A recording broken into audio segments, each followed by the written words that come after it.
up. Dude, you totally cut me off. You're like, all right, let's, and then just, just send Yeah, things were already in motion at that point. it. What's up, man? Happy Halloween. Dude, what are you sipping on, dude? I got that Oktoberfest, dude.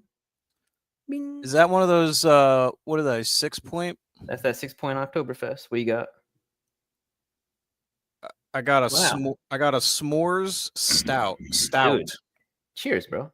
Cheers. I don't usually drink on these, but I went to the liquor store the other day, like in search of like some kind of a cool pumpkin beer or something. This isn't necessarily pumpkin, but feels like winterish still. Yeah. Yeah, I mean stouts are pretty heavy, so they're better for the cold weather. I just had a couple we had like a happy hour event thing at work, so I had a couple pumpkin ales. Those are pretty, pumpkin's hit or miss.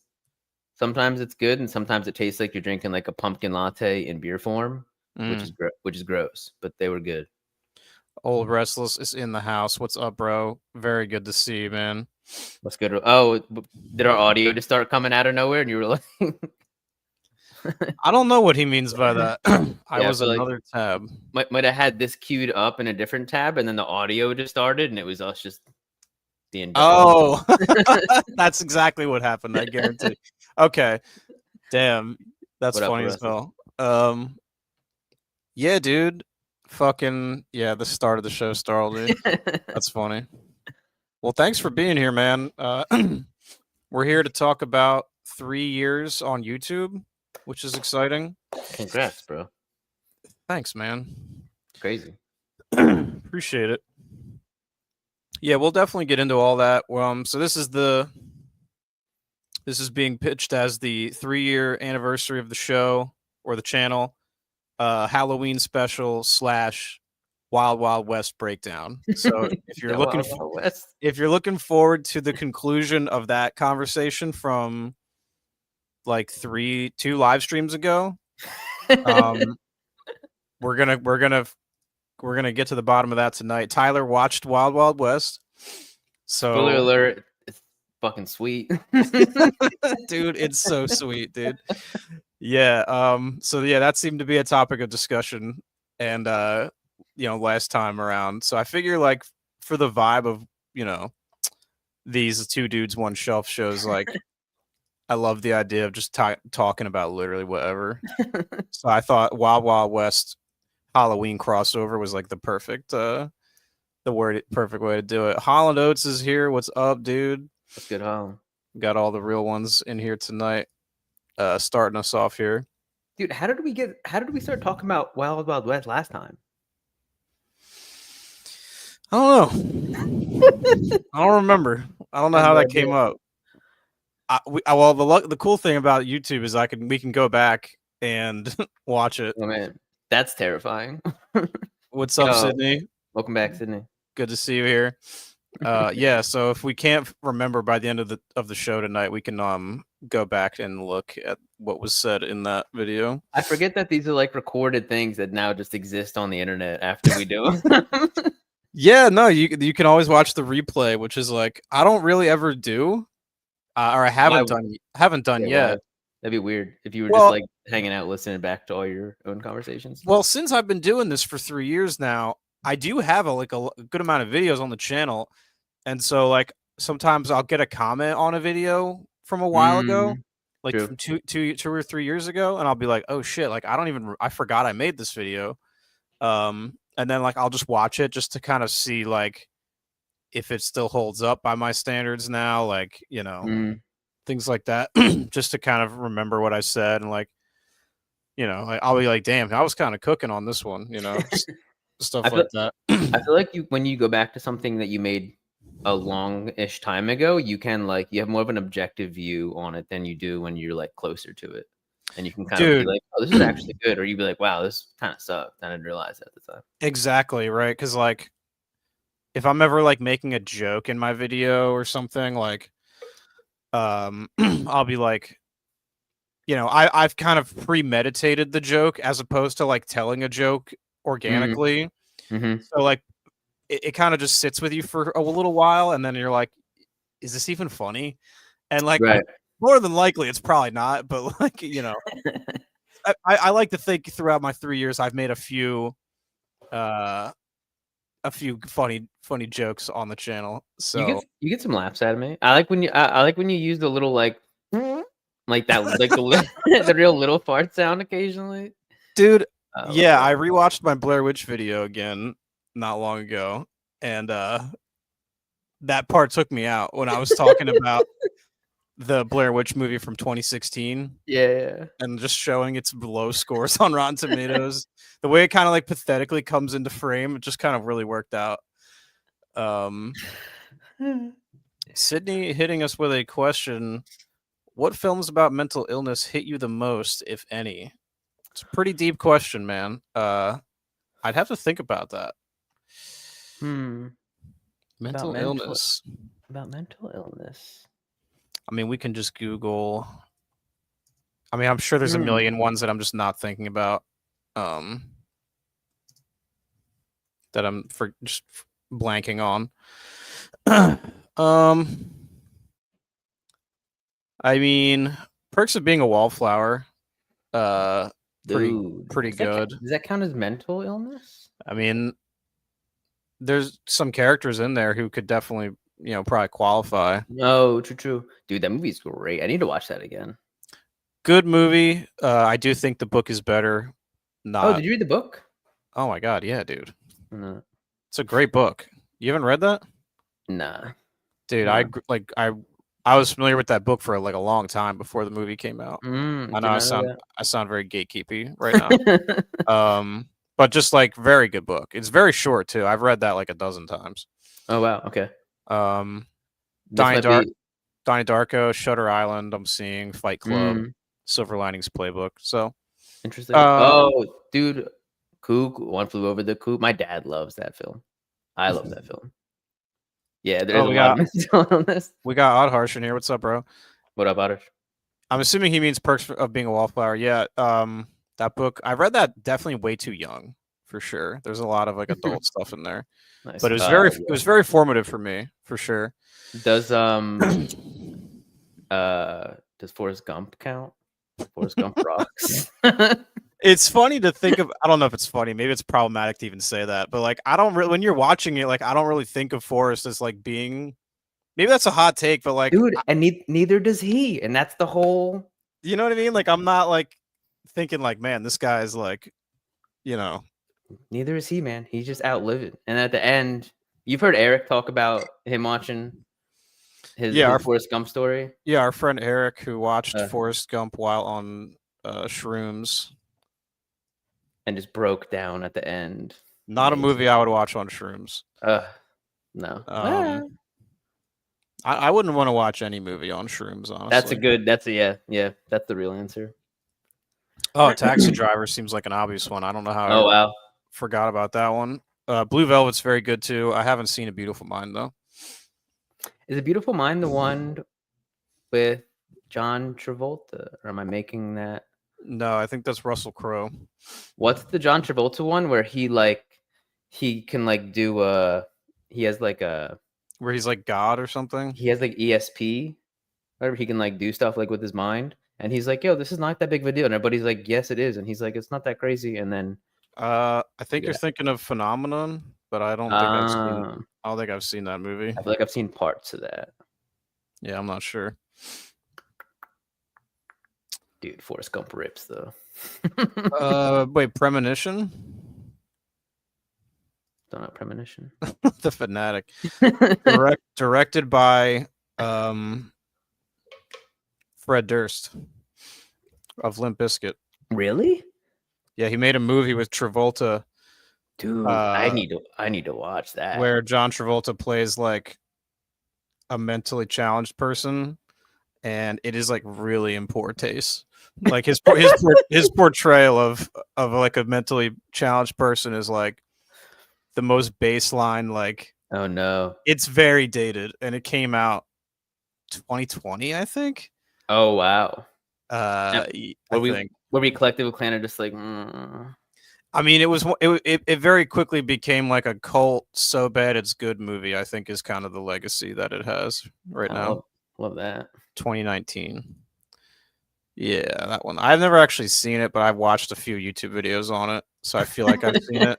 I feel like I saw all You've seen enough of it. Yeah. I saw all I really needed to see. Red Letter Media has a really great video on it. Dude, I love that Fred Durst is in I Saw the TV Low. Dude, yeah, I didn't even realize that until after either. He's just there and just kind of scary, just hanging out. Just kind of like a judgmental dad. Yeah, literally, yeah. Yeah. Love that movie. Dude, fucking, you watched some movies for this, right? Dude, I did watch movies. And I still don't know what they are. Aside from Wild Wild West. Yeah, obviously watched Wild Wild West. I watched Halloween 2018, which is now only the second Halloween film that I've seen. So I've seen the original, obviously, and then I've seen this one. So which for is me, very, very exciting. Yeah, so for me, it was like watching a straight up like just the first movie, then the second movie, just like a direct sequel. Obviously, 40 years in between, but it felt just like a straight up sequel. We can talk about that, and then I also watched Leslie Vernon finally. You did? Yeah. Oh, let's go, dude! I'm excited to talk about that. And it was awesome. Yeah. So this is kind of he's literally not even lying. Hollow Notes is not telling any lies right now in the chat. Dude, what? Yeah. How about Good Time? What? Like mental illness? Yeah, I guess so. I mean, who's mentally ill? Benny Safdie? Yeah. I guess you're right. Dude, I haven't seen that since 2019. Honestly, it's been a long time. That's one of those movies that like you're not really real excited to go watch again. Yeah, no, for sure. Leslie Vernon could kind of count if we're stretching the meaning of mental illness. Dude, I don't know. Nah, dude. The thing about that, what makes it so good is like he's approaching it very like. Dude, they're very convincing. He's making a great case for like this is a serial killer. He's like, this is a normal thing that I'm doing, and honestly, you guys are weird for not getting it. Is kind of what's so great about it is how good of a compelling argument they make. Dude. Like he literally has them going like until the very finale where they're like, actually, I don't think we can be a part of this. Like he really like, he kind of like strings them along that long. Dude, and then you have Eugene, the older guy. Did I make that name up? The older guy, like the hold on, let me see my notes. Isn't his name like Carl? He's the old guy that he visits, right? Yeah, doesn't matter. Carl, Eugene, we'll go Carl.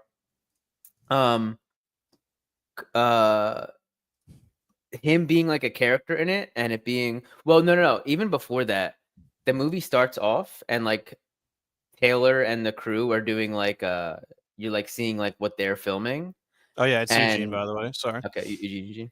And right away it was so interesting that like I was like, oh, this is like set in a universe where like Freddy and Jason and Michael Myers are like real, like those things fully happened, and they're just like real things that people all agree that like yes, these figures are real and like these murders took place.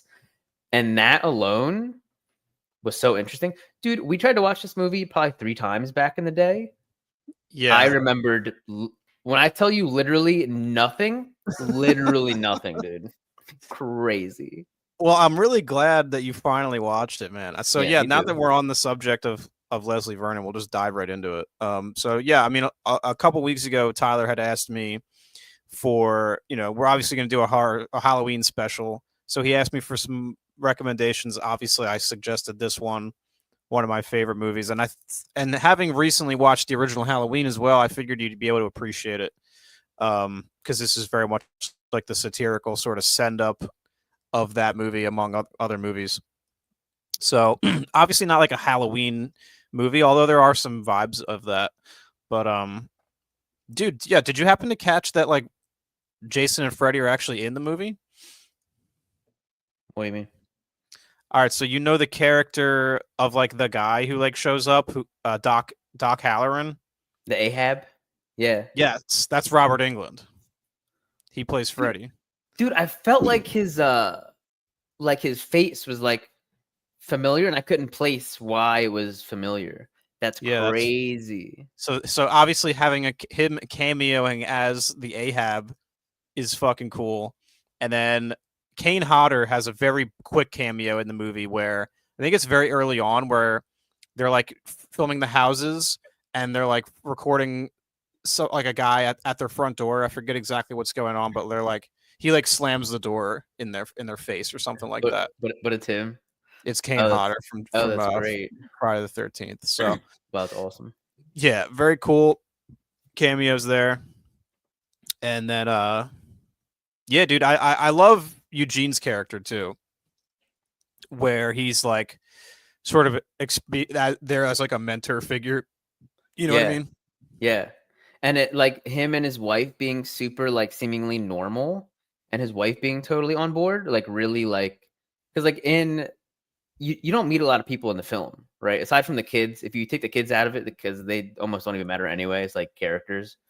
The main people like Taylor, Leslie, and then Eugene and his wife are like the main people you're interacting with most of the time. So like you're like Taylor is like our surrogate, and we're very much outnumbered in terms of like people who think this is normal and people who think it's crazy. And like Eugene and his wife and Leslie are just so bought into like, yeah, like this is a normal thing. Like you need people, like the way they explain it the one time, and Leslie said something to the effect of like, if like in order to have good in the world, you need to have like you have to have evil. And so like I'm choosing to like put that evil and fear into the world to like balance it. So then like we can have good. And it's like the math kind of like you're like I can see what you mean, you know? Yeah, I love all that stuff. I love the way that it just like him and his wife are, the implication is that she's his girl that he was stalking back in the day. Yes. And that like something to the effect of like I caught up with like I caught up to you, or I outran you or something. Yeah. You almost got away or something like that. And I love how that's just like kind of baked into the lore as like a thing that can potentially happen. And it's just that one line, right? It's just thrown in there, but like the age gap too between them is like very much kind of giving that. That suggestion. So it's all very subtle and just super clever. Yeah, it was really interesting because like you're watching it, and Kelly, who you think like they paint as like the final girl for a bunch of it, it's interesting because like she was like kind of a boring character, like not like she doesn't look like a final girl. She kind of like, and then she turns out not to be, right? But like she was kind of I don't know, I remember being kind of like disappointed with her. I was like, this is the girl, and then over the time realizing like, oh, that's not the girl. And that was like, so it was very interesting that like I don't know how conscious of a choice that was, or if they were like, yeah, we don't need like a great actress. Dude, Taylor, Eugene and his wife were good too, but Taylor and Leslie like were actually really good, like really good performances. Dude, the guy who plays Leslie is fantastic. Yeah, he's so likable. So like, funny. Such a nice guy. Yeah, just that's the best part, right? He's just super like accommodating and like just very easy to get along with.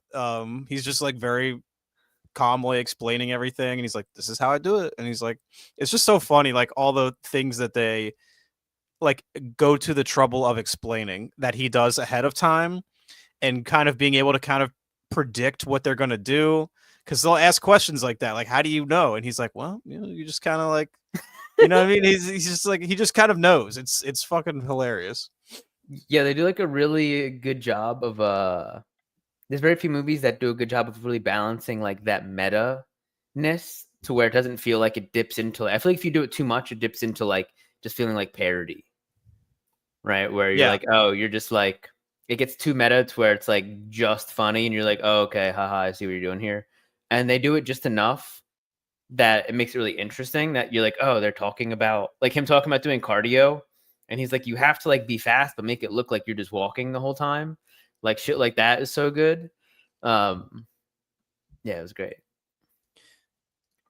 Yeah, I love in particular one of my favorite scenes is when he's like stalking the girl at work and he's like, so here's what's gonna happen. And he's like, every night she takes the trash out at this time and she always uses the doorstop. And I love the way during these scenes the movie will like shift into a real movie and it gets very cinematic all of a sudden. So it feels like you're kind of just being like you're like getting dropped into a slasher movie at various points throughout the runtime, like in the key points, and then the rest of the movie is kind of just being spent like behind, like showing you behind the scenes. Yeah, yeah, and it's so funny. It's like these are the things that you would have to do in order for this to make sense in a slasher movie, dude. And that scene in particular is interesting because that is actually the opening scene of the film. But oh, like, that's right. It's actually been I should probably watch it soon. Honestly, it's been like a year, I think. So the movie actually opens with that scene, but shot in like a very it looks like a movie. And then when he starts explaining that, you realize like, oh, he's explaining how he did the scene that I shot that you actually saw at the beginning of the movie.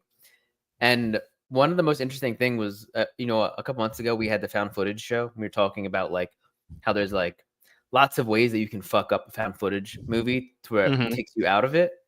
And they somehow with this managed to like weave in and out of like documentary found footage style and like regular cinematic movie thing and cut back and forth and have it feel like unified somehow. It was very interesting. Yeah, the structure change does not feel like jarring at all when you're having those scenes because they go through so much work to like explain what's happening that by the time it shifts into those scenes as an audience member you feel like you know exactly what's going on, and because they've explained it so much you feel even more like bought into it, and you're like you almost feel like you're the one helping like make the movie in a sense where you're like, oh, yeah. You're like, yeah, I know I know what's going on. Yeah, because we've all seen a lot of these too, so it's like inside baseball. But what's so cool then is then at the end, once everything's geared up, they're ready to go, and you're like, all right, like you've been trained by the movie now to like understand how things are gonna play out, and then Taylor and the crew changing their mind and changing the plan and going back into the house, and now they just like they like jump into the movie in a way in a way where it's like that shift into the rest of the movie is like so fun now because you're like you fully understand the stakes and everything, and it's like now these guys are a part of it too, and it's like this extra little wrinkle. Yeah, and you also then I was like, oh, I don't really know exactly what's gonna happen now because like now this whole elaborate plan that he's like because we're so used to Leslie being like, this is how it's gonna happen, and then it more or less happens like that, and then at the end I was like, oh shit, I actually don't know what's gonna happen now, and it was very good. It was fun. My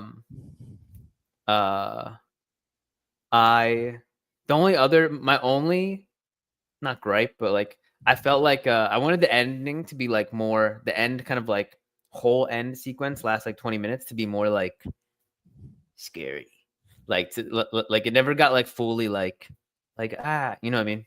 Yeah, no, I mean it's a pretty tame slasher movie. It's not really going for like the gore, it's more interested in like deconstructing the genre necessarily than it is like really being like a bloodbath or anything. Dude, it's interesting like horror movies, we have a few kind of meta. You have like this, you have Scream, stuff like that. Does that like exist in other genres? Like a meta thing, but that kind of works in the same way? Probably there's examples. With like the action genre, there's something called Kung Fury. I don't know if you've heard of Kung Fury, but it's like I think it started out as like just a thing that a guy like crowdfunded, At the super extravagant and then it became combat like kind of thing. yeah, it's just like super. I haven't seen it in forever. It came out in 2015. Yeah, it's only like 30 minutes long, but it was like essentially a send up of like 80s action movies with like all Mm-hmm. the tropes that you would find. Mm-hmm.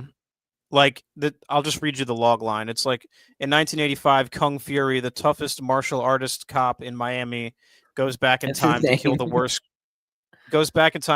worst criminal of all time, Kung Fuhrer, aka Adolf Hitler. So Dude. it's like shot to look like an 80s movie.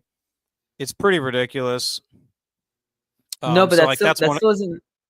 But is that like that's playing like into like is like deconstructing the thing that it's creating at the same time in the way that like this and like Scream do? probably not, honestly. If you're talking about like that specific, yeah, no, I don't think so. It's hurt my brain. I feel like that has to exist like that. Like I don't know why that would be just a horror specific. Like that sounds like a genre. Like you could do that for any genre. Like you can take any like specific genre, distill it down to like a few elements, and then play with those. But I can't really think of like exactly. I'm not sure. I'm not sure it like actually works like with other genres. I think it just might not make for like an entertaining movie the way that it does with like slasher movies. That's interesting. Yeah, this is dope though. Yeah. I saw that there was like a because this is from what 2006, 8, something like that. 2008. Yeah, it's 2006, I think. And then I saw they Yeah. were trying to make like a sequel in like 2012 that looked like it never materialized. Dude, people have been wanting a sequel for this for a while. Because they have that end credit scene where it's like it's like a security cam in the autopsy room, and they like wheel him out. He's like all charred on the table, and at the very end, Leslie like sits up, which is so interesting. Which I love. Yeah, that's like right out of Friday the 13th, like literally just ripped right out of Friday the 13th. Yeah. Yeah, that's very like that's just a trope, you know. So like whether or not that was actually indicating that there would be a sequel, I think it's sort of just a thing that you have to do, just because it's another one of those beats that you would hit, you know, like one of those slasher beats. It does seem like it could also be them kind of like opening the door a little bit too, and just being like, like maybe. No, that's what I'm saying. Like it's doing double duty. Like it's you know, it's like maybe you'll get a sequel, maybe you won't, but like that's just how a lot of those slasher movies always ended anyway. So that's what they were really. That's what they were doing, I think. Because this was super low budget, so there was never like a guarantee that this would happen. The behind the scenes making of on the Blu-ray is like pretty interesting from what I remember, because like this thing is super low budget, and like I remember the director was talking about how crazy it was to hear that he was getting Robert Englund for the movie. Like he was like blown away that they were able, because they were like, that would be sick if because he's essentially the Donald Pleasance character, right, from Halloween, and you know, and various other horror movies. So they were like, that'd be sick if we could get like that caliber of guy, you know, to do this role, you know, to kind of give it that much more kind of oomph. So that I remember that was pretty cool. Yeah, I don't know why they haven't gotten a sequel, honestly. That'd be cool. I would love it. Yeah, it'd be cool to see him back too. That guy, he hasn't done a ton of acting. Yeah, he was great. Taylor was really good too. Yeah, same with her. I don't know that she's really gone on to have like a crazy career.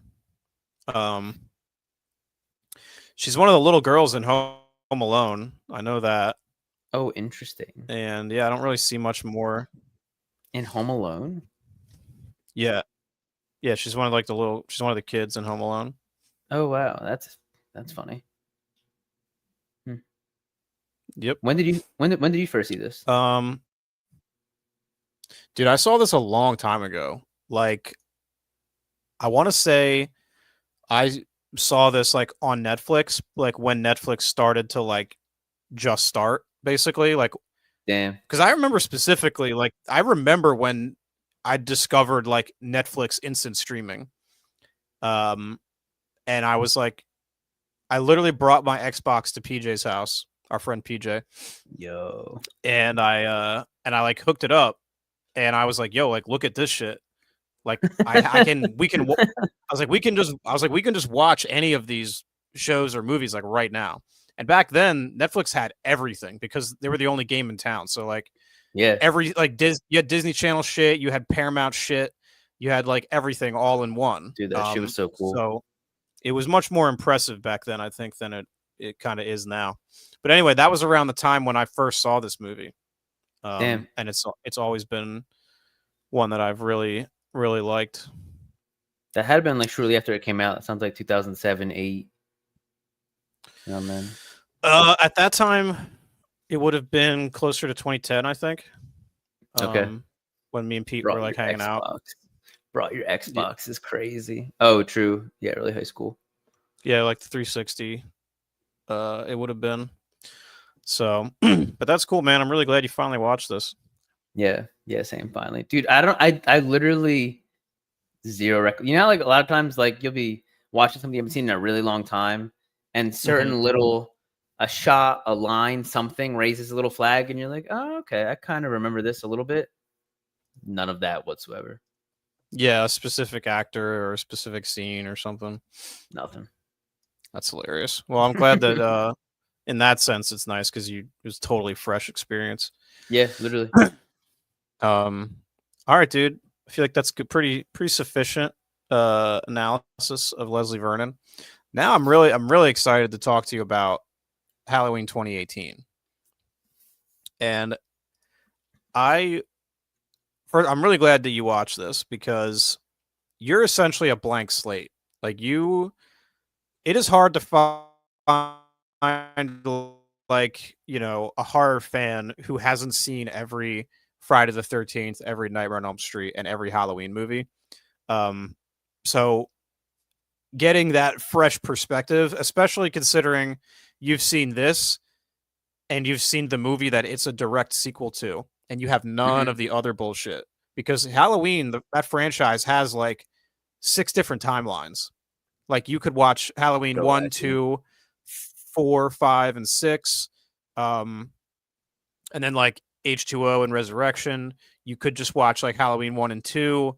You could watch Halloween 1, Halloween 2, Halloween H. Oh yeah. So H2O is its own timeline. So there's like all these different timelines. There's the Rob Zombie films. There's this new trilogy of movies with the Blumhouse era, right? So this Halloween Kills, Halloween Ends. So like you don't have any of that other preconceived shit basically in your head, which is just very cool. So yeah, I think it's going to affect the way you watch these for sure, and not in a bad way either. Like I think it'll actually probably enhance the experience in a lot of ways. I feel like for me, just the first few minutes do a lot of heavy lifting of like recontextualizing, like, okay, like we got Michael, he's in jail, he did all this fucked up stuff. They kind of like a couple times they reference or like they recontextualize all of the other movies. They don't ignore that all of those other movies happened. Like even at one point, Dave, shout out Dave, no, somebody else says something to the effect of like, yeah, they tried to, there was this rumor that Michael and Laurie were like brother and sister, but like that's actually bullshit. Like they actually like they reference that in the film, and so they don't ignore that all the other ones existed, but they like reconfigure them historically, and then like, okay, in this one, he did all this stuff. Now he's in jail, and just like the care that they put into those first few minutes, and like having him in prison. And when you go out into the prison yard and you see like that shot is so cool, like that big, it's like a big kind of checkerboard looking like yard, and they're all like they're just like chained to the ground, and there's like that square around everybody. There's just so much like there's a very surprising amount of care and character in this whole It felt like a real movie, is 100%. what you're saying. Yeah. So the thing about this franchise is that not a lot of these movies feel like real movies. Like right. The fact that it's modern and like contemporary and like, you know, we're in like, you know, this is around when Hereditary is coming out. I feel like horror in general is just kind of being taken more seriously. So, and you know, a lot of it has to do with like Halloween 1 through 3. Well, you know, the first one was 78, you know, the second one was 81. Halloween 3 is like 84 or something like that. I'm not actually sure, but after that, people didn't like Halloween 3 because it's a totally different movie. It's like Michael Myers not even in it. Michael Myers went away for a while until 1988, I think. Halloween 4 came out. So like Freddy and Jason kind of ruled that decade basically, because Michael kind of bookends it. He's not, but as far as like 84, 85, like the MTV era, really, Michael's just not around. So then he comes back in a big way with Halloween 4, though. That movie makes a ton of money. And then, you know, 4 and 5 close out the 80s. So then after that, you kind of had H2O and Resurrection, which kind of suck. That like H2O feels like a Scream movie. It's very like a post-Scream vibe going on there, where it's like the success of Scream was like affecting the way that the tone of other slasher movies was being handled. Sure. So like I personally don't like H2O. It has its fans though. All of these movies do. But just so it's just a very spotty history is kind of what I'm getting at. And then 2018 just felt like such a return to form in such a big way as far as like recapturing that same tone. The look of Michael, I mentioned this to you last night, just the look of Michael is so inconsistent across all of the movies. The mask is like quite literally never the same. Like it's it always changes. Like it's different in 4, it's different in 5, different in 6, it's different in H2O, it's different in Resurrection, and like all for the worse. Like you can see Michael's eyes. Like I don't know if you ever had this conscious realization or not, but like in 78 and 18, like you don't see his eyes. They're lit in shadow basically, so like you never like can see like it's always just kind of a void back there, and that's so important because that's something that these other movies get wrong. And he just looks goofy. He just looks goofy. Like he just looks stupid. And you're like, oh, this is a guy with a mask on. Exactly. And it's like it's amazing how much work that does as far as making it scarier. Where you wouldn't necessarily maybe come to that realization right away and like be able to point to that as being one of the things that makes him so feel like such a blank slate, but it really is so important. So even just a little thing like that, like just don't show his eyes, it matters more than you might think. So no, the mask was great in this. Yeah, they nailed it, dude. The scene where he goes and opens the trunk of the car and like grabs it, puts it on. Dude, the opening scene is really interesting too, where like not opening, but the end of the prison scene where the two like journalists are there, and the guy takes out the mask and it starts like bugging out all of the other inmates that are out there. Yeah, and dude. That was interesting because it's like why? Like is there something like is the mask itself? Is there some supernatural thing to the mask? And was it always like that, or did him doing these things in this mask then imbue the mask with these properties? Like what direction did that happen in? I love the way you're thinking about this, because this is how you're supposed to think about it. Because it's like Michael himself is not responding to it. Like he kind of looks up and like kind of looks at it when he pulls it out. Like he acknowledges it, but he's not freaking out the way all the other inmates are. And what's really great about that is that like it's easily attributed to the fact that these people are just kind of mentally unwell. Or it could also be the fact that, like you're saying, the mask is like, because these people don't know really, Michael. Like they weren't around when it happened. Like they probably know his story, but you know, or maybe they don't. Maybe they have no they're fucking crazy. Like, let's be honest. They're probably not like hanging out being like, dude, so what's happened to you? Or like, yeah, they don't know the lore there, we can assume, right? Or maybe Mhm. some of them do, but you know, there is no universal consensus among them just due to like how chaotic they all are.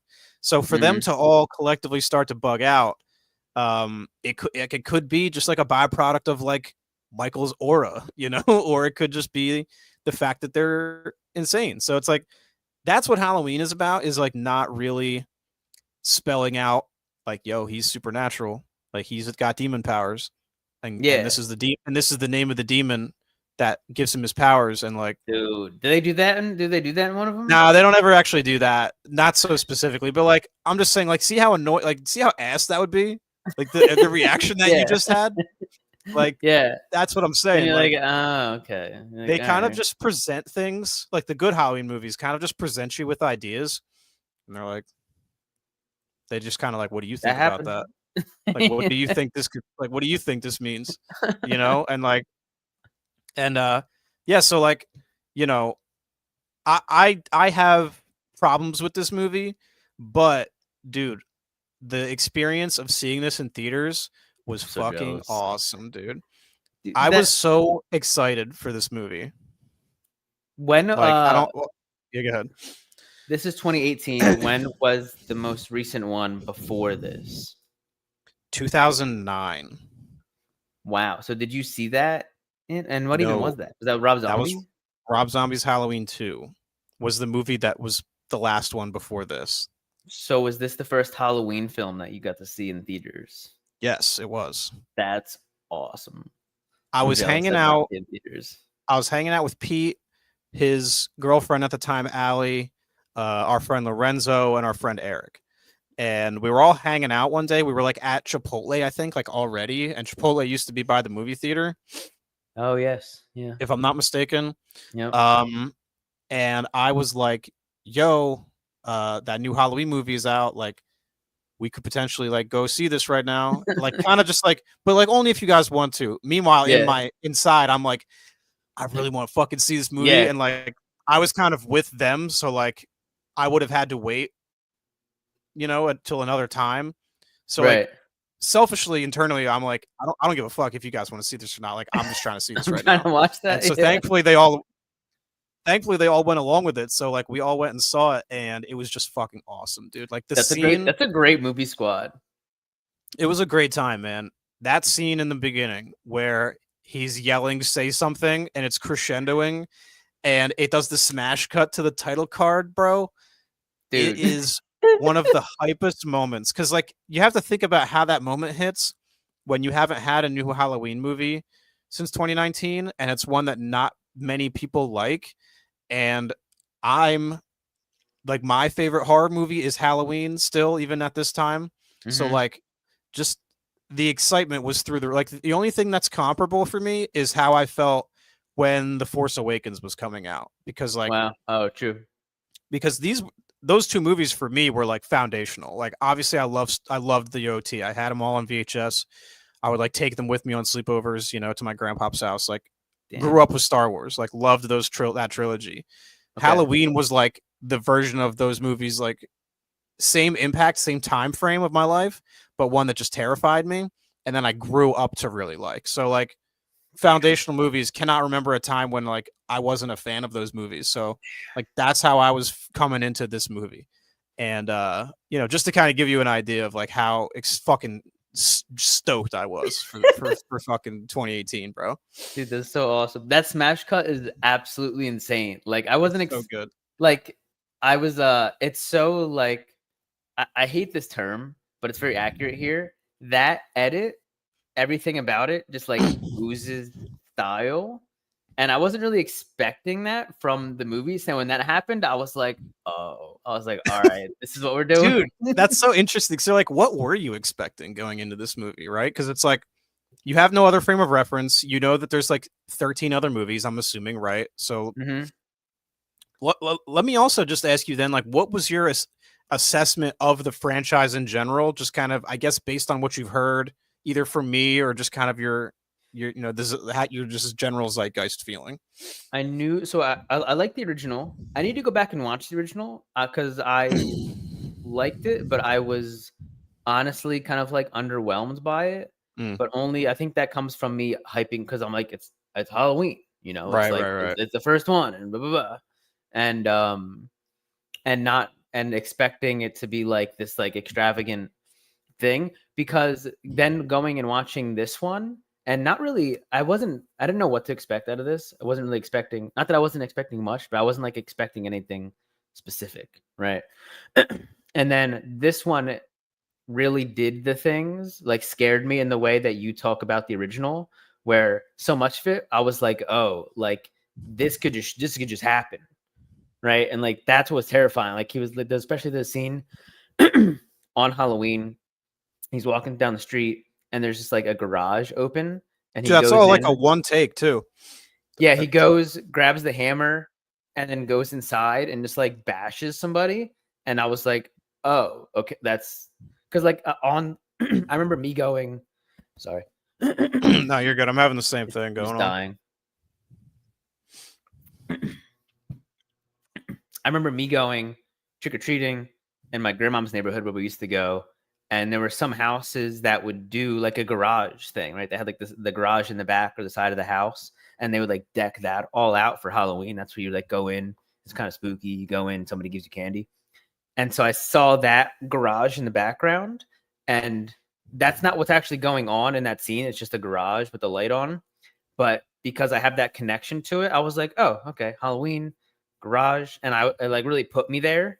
And then for some guy to just go and grab a hammer and bash somebody, I was like, damn, like that could have been, you know what I mean? Like you had that feeling of like, that could have been me just like hanging out and some guy just went crazy, smashed my head in. Because that whole thing is, it's so random. Like Michael, you set him loose on the town and he just kind of goes, like he doesn't have any clear indicator of like, what is his goal. He's just kind of killing. He because in the original, right, he's like, you could make the argument that he's kind of drawn to Laurie, but like at the same time, like if she hadn't been there and maybe let's say he goes another 10 feet down the street and he just sees someone else, like he maybe could have just as easily went and followed her. Like there's really no indication that it's something that Laurie does specifically. He just happens to like follow them and kill her and her friends, right? So, and then that's even further kind of made more ambiguous here, where it's very much clear, it's clearly stated, because Halloween H2O is like, the whole idea of that movie is that like Michael and Laurie are sister and brother, and he's going out to kill her. Like that is made like beyond shadow of doubt, like that's what's happening. Where with these movies, they kind of go out of the way to tell you that's not what's happening. And so it kind of just makes you like, it puts you back in that position of like, what's good with Michael? Like, why is he doing this? Like, there's some kind of contrivances that happen to kind of make it work, because on the other end of the spectrum, like Laurie is like, she knows they're not related. Like that's not even a concept really, but regardless, she had that encounter in 78. So like, she's paranoid about the fact that like he could come back or something else could happen.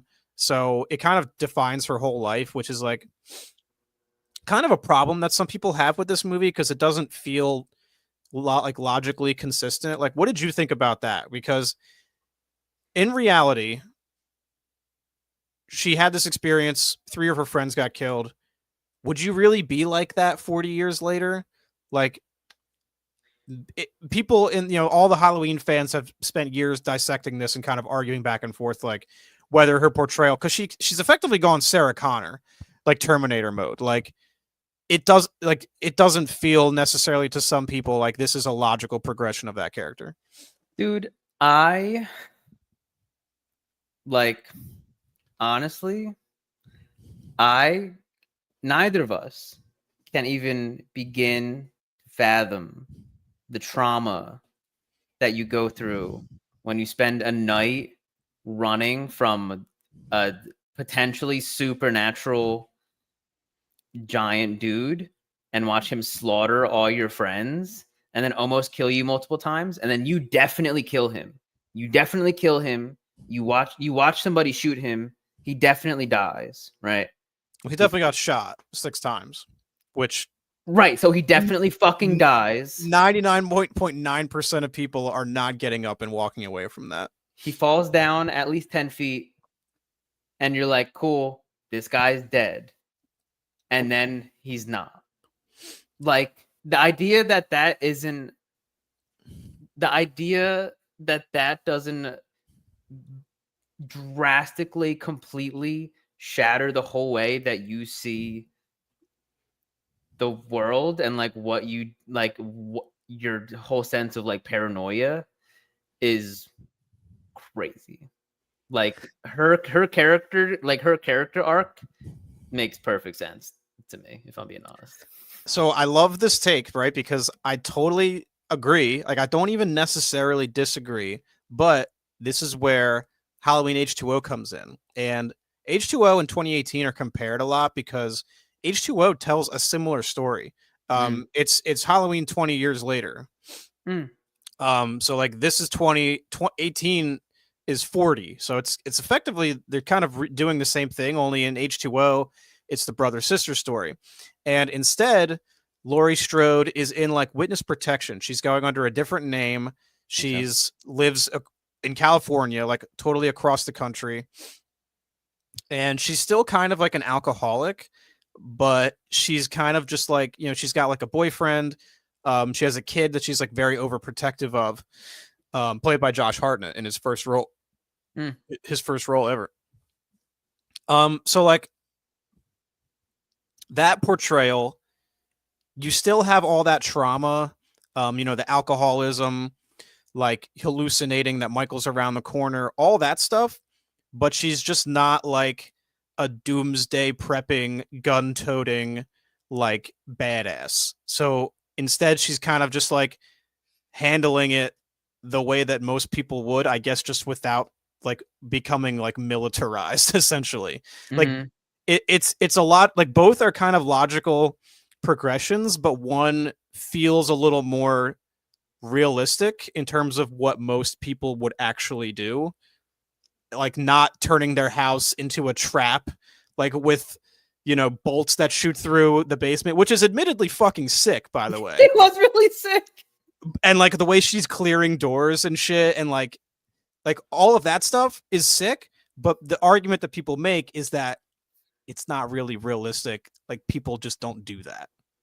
You know what I'm saying? So like people that's also kind don't of take 6 bullets to the chest, fall 2 stories, and then sure, but like the answer to that most people are going to do is witness protection, move across the country.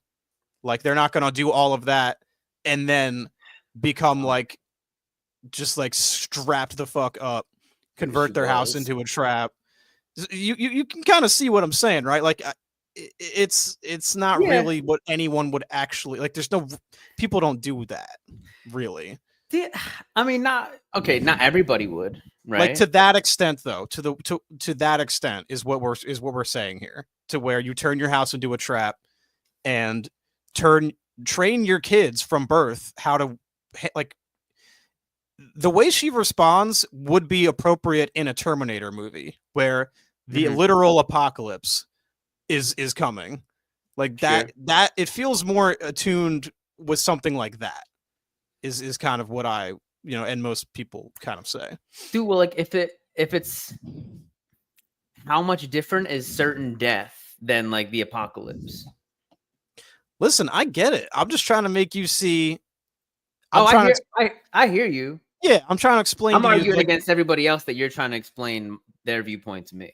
And I'm kind of half and half on it myself. Like if we're talking about it the way I see it, because I can understand the H2O argument. You know, and if it makes for a more entertaining movie at the end of the day, which it definitely does. It absolutely does, because this movie shits all over H2O in my opinion. She was fucking dude, and I love the moment. I love the moment at the end when Karen was like pretending that she doesn't know what to do, and then she's like, "Gotcha," and she fucking rips him. Dude, she fucking locks in. Yeah. Dude, that moment in the theater was fucking sweet. That shit was dope. Dude, what yeah, okay. So I totally get the Sorry if I made that out to be like a bigger thing, but like it's so interesting getting to talk to you about Halloween that like I kind of want to explore all of this shit because we don't ever get to really do this. You know, like we said, this is the only time, the only 2 movies you've seen out of the whole franchise. Just to quickly comment, I have something I want to say, but to quickly comment on that end part that you just said, I have a note that just goes, bro, Laurie's daughter faking like she was scared and then locking in was fucking hard. Because, dude, I was like, yeah. Dude, it's so gas, bro. I mean, the way all 3 of the Strode women kind of like are kind of teaming up, you know, there's like an element of like, you know, girl power going on there, which is like not annoying. It's not, you know, without it being like, look, doesn't feel performative or anything like that. It's just like sick. It's essentially just like 3 generations of like final girls, quote unquote, just kind of like locking in. Yeah, and so that like, okay, so maybe Laurie goes overboard, right? But it's like maybe for in some people's eyes like an unrealistic extent, but the film does such a good job at making her choices so real that it didn't feel like they were like, look, like she did all this crazy shit and it fucking traumatized. She lost custody of her daughter because of it, right? And she like has no relationships with people because of it, right? And like it goes to the extent to like make her choices have weight and feel real. And like that for me made it feel like, okay, this is what she did, as opposed to like like they didn't need to, like she didn't have to, the movie didn't have to have like her daughter and her granddaughter and shit in it, right? It could have just been like Laurie out in the woods. If that was the case, if it would just focused on Laurie, who is this recluse fucking sniper out in the woods, and the whole time you're just with her and she's just like looking through her shades, and then all of a sudden he shows up and she's like, all right, showtime, and she just goes in, then you'd be like, oh, okay. Like, so she was just out here waiting and whatever. And even though that is effectively what she was doing, the movie like built this world around her that felt really real. Yeah. Like the emotions of the people around her affected by her choices felt so real that like it felt real to me. And Jamie Lee Curtis, kind of great. Dude, so. She's great, you know, at this character. She really sells it. You know, I buy that. Like, you know, the movie itself takes a lot of time to establish how fucked up she is. I like the scene where she's like waiting outside the bus and she's like drinking in the car and shit. And she goes to shooters. Yeah, she's like visiting the family at the dinner, like getting all fucked up. You know, she showed up and just like started swigging wine, which was like almost funny in a way, but like the way the scene kind of plays out after that is like, oh, this is like not cool. This is not okay. Yeah. No, I you make really great points, man. I really agree, honestly, because it's like the way those actions, you know, extended to like the daughter and the granddaughter.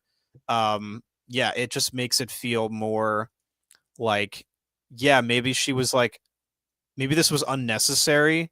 You know, obviously we know that it wasn't, but like there wasn't really any I would argue that it's like it's overkill. And like the odds of this having like coming back were definitely like on the low end, but like obviously, you know, it's a movie, right? So like we know that it is. But if we're looking at the events themselves, and if they, you know, if we're comparing them to like how real people would react to them, probably not something that needed to be done. But so, you know, we're kind of getting in the meta conversation there, but it's just interesting to kind of think about and you know, kind of compare it to, you know, H2O, which is very similar plot wise. Dude, I love this much worse movie though, by the way, much worse movie. So I'll always go with this movie. Dude, this movie, the writing, so much of the writing was just so good too. So much of it was so funny. And it didn't have like so many of the characters were so good who had like 2 to 5 minutes of screen time. There's probably like 10 characters that fall into that bucket who are all really good characters. And I agree. It felt like Superbad a little bit too, like just that vibe in the school, like with the kid, you know, with Allison and and what's her boyfriend's name? Cameron. And his friend, and like that kind of like where like she has like this boyfriend, but her boyfriend has like this really close friend, and so she has to just like kind of deal with the close friend, but she's like, you're cool, but like chill, this is my boyfriend, and like that was was good. Dude, so that's another thing that's actually a point of contention, is like it's a little too funny. Like the scene where Julian and his babysitter's getting killed, and he's like, oh hell no, or some shit like that. Like I want you to think about the way that scene plays out and think about how that would work in 78. Like that scene would never, like there's no comedy really at all in 78. Like that kind of scene in 78, you'd be like, the fuck? It's just it's very tonally inconsistent. And with a movie made 40 years prior. I mean, sure, but they were making comedies back then too, though. Like the tone of Halloween is like pretty much dead serious. You know, any comedy at all that is to be had is like dialogue between the teenagers, and it's like they're having a good time, but the situation is not chill, really, around them. And so like I think of lines like Julian, you know, saying, "Oh hell no," and and you know, Allison's dad being like, "I got peanut butter on my penis." The cops joking about like banh mi sandwiches. Dude, that scene's so. He's the other cop is showing him his lunch, and he says he's like that looks like what a 5-year-old would make if he could make his own lunch, and that shit killed me, dude. It's good shit, but like, you know, and I'm kind of mixed on this, where I'm like, would the movie be better without that? Where it's a little just it's like tonal whiplash in a way. This is me, right? I feel like this movie does this movie in this regard gives you a really nice meal where you got like some stuff over here and some stuff over here and some stuff over here, right? And I love that. And what I don't like is when the movie gives you this meal and then it fucking takes a spoon and it just like smushes all of it together, and then you're like, like I kind of want this without this piece in it, and they're like, well, they're all mixed together now, and like that I don't like. There was never, and we talked about this in the found footage thing, I think, or no, on the thriller, on whatever we talked about it before, but there was never like a scene that was really like tense, where in the middle of the tense scene something funny just like happens. Dude, that's literally what happens with Julian. Maybe he does at the very end when he leaves. That scene is tense as fuck, and in the middle of that scene, when he runs downstairs, he's just like, "Oh, fuck that," or some shit, and it's like that is a funny, like that people laughed out loud in the theater, and it just totally lets the air out of that balloon in that kill. Like it's that's just, you know what I'm saying? Sure, okay. I kind of remember that happened. I can picture him on the stairs watching the babysitter get killed. Yeah, I think he yells, "Oh shit," and it's like very much like this is funny. Like it's funny. Well, like, he's also like funny. They establish him as just really funny before then too, right? Like but I'm not saying it's not executed and paid off and built up, but it's like, should it be here? Is kind of what I'm saying. Like that joke in such close proximity to Michael Myers just doesn't like. He is the antithesis of comedy. Right. So, and I would almost argue that metaphor you use, where it's like having things be so clearly separate, makes it stand out that much worse. Where if you mix it in, I think that's kind of what you want, because it doesn't feel out of place because it's so closely blended with all this other shit. It's kind of how I would look at that particular metaphor anyway. No, I'm saying like I just don't want them I don't want them in the same bite. I don't want them at the exact same time. That's how that moment plays to me. Okay, it's like it starts out. Moment, yeah, that specific moment is the one that's often cited, you know, by myself and others as like, really. Like, and I can forgive the peanut butter on my penis line because it's early in the movie. You know, the stakes are still not high yet. And if anything, you kind of want to maybe build up a sense of like, you know, Brevity the characters and like the camaraderie, and then you know that way when the scares start to happen, you know, it kind of hits that maybe that much more. So I just thought, because Danny McBride is a writer on this movie. I saw that. Yeah. You know, David Gordon Green, he did Pineapple Express. He did a couple other comedies with like James Franco and Danny McBride and all those guys. So like Danny McBride's fingerprints are all over this script. Like that joke, like I have no question about whether or not he was involved in that. So it's like the bones of this movie are so strong that I can't help but wonder how much more effective a version of it without some of that overt comedy would be. I feel like for me, this is for me, but I feel like when, because like, and especially in horror, like you need peaks and valleys, right? Because you need like you need to bring the audience back to a level where I'm like, okay, like shit's cool, right? And the movie's like, yeah, everything's definitely cool right now, and I'm like, all right, word. And then they're like, no, it's not. This is happening, and then you're like, oh fuck, right? Like you need to do that, and I feel like using comedy is a way to like, if you do it well, can like extend the height of the peak that you come to, where you're like, oh, like we're laughing, like shit's cool, like all right, and then when you start to feel like, oh wait, like what's going on, then it feels, because like Tusk does that super well, and it does it like really quickly, constantly, and so you're never like, you're like, am I laughing right now? Am I scared? I don't understand. And no other movie, I can't think of another movie that does it as constantly as that movie does, but that's kind of like what you want. And I feel like comedy can help, but it's like, well, you know what it was? It was when we were talking about, it was the found footage stuff. We were talking about, oh, what's that fucking movie with the, in New York with the monster? Quarantine or Wreck? No. Oh, Cloverfield. And the whole fucking time, even in scary scenes, you just have the cameraman just making quips the whole time. And so like when you're supposed to be in that like valley, he's like, oh, we're not really though. And you're like, dude, like please let me be scared right now. And he's like, can't. And like that's when I have a problem. But when it like kind of bounces back and forth, but when it's doing one of them, it's fully doing one of them, I'm cool. Like that's what I felt like this did, and I felt like it did it well. I enjoyed it. No, I mean I don't disagree with any of that. I mean that's all accurate. I just think you know, with this, I just think with the character of Michael, maybe I'm just a Halloween purist.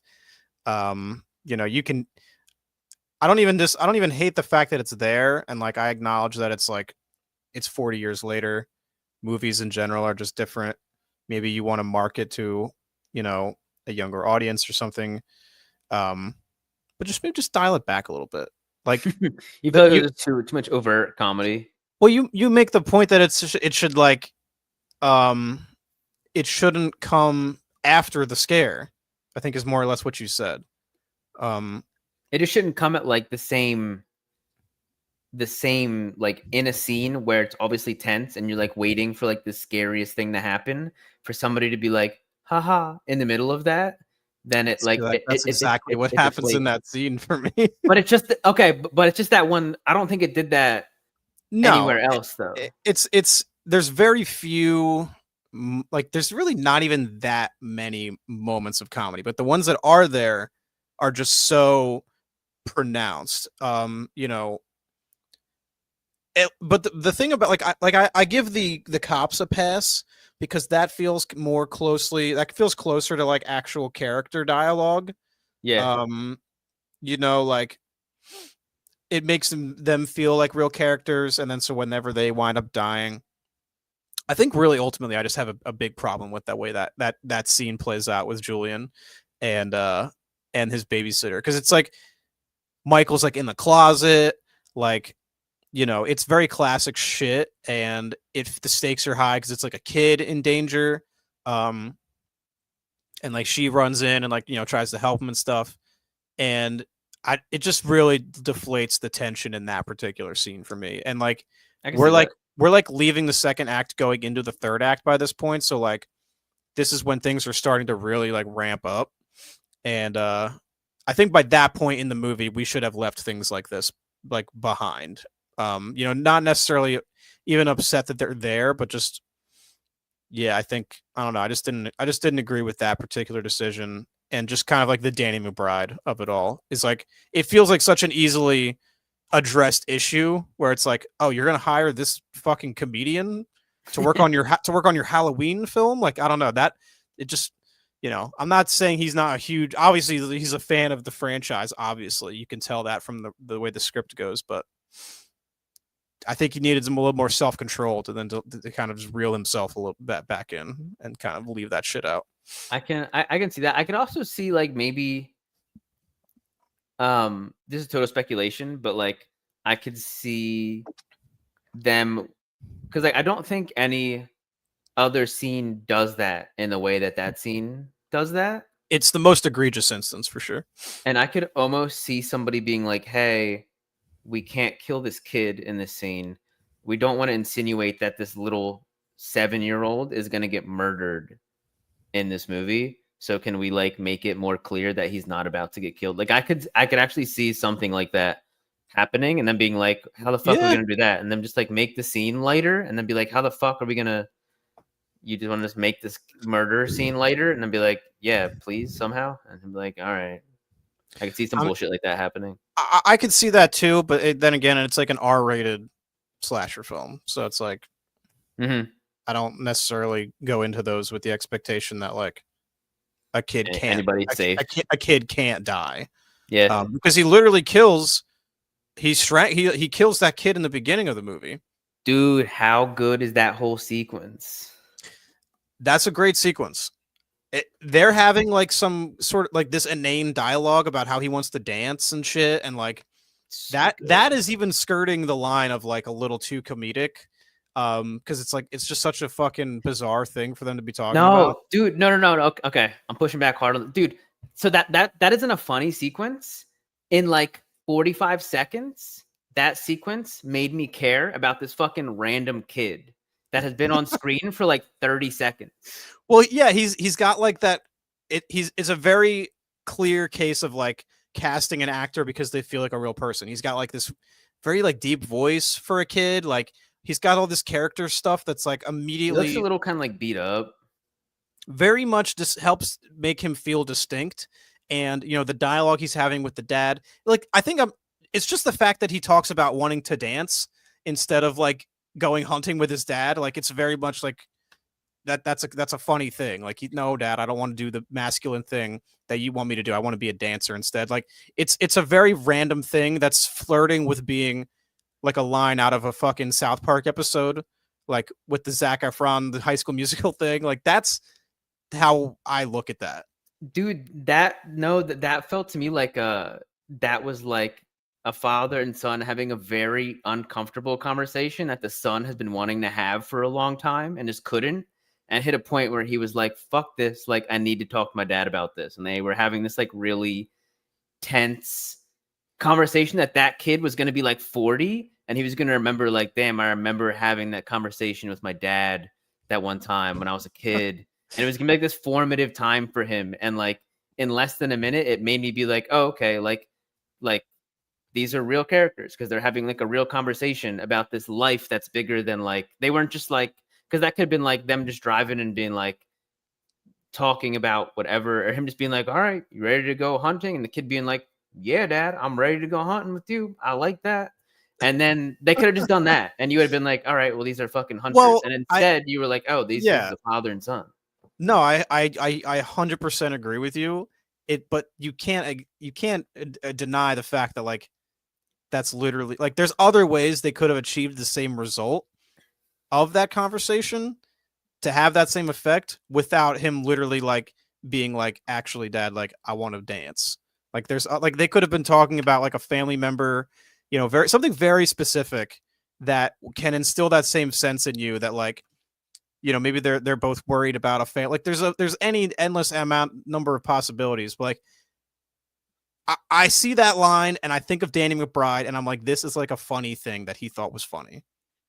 Yeah, I guess, but it all like It wasn't funny. It was very like, it was like a tense scene for me. It was very in the uncomfortable. moment. It's very tense, but I'm saying the subject matter itself, like if you take that line, that whole interaction, and put it in a different movie, it feels a little silly.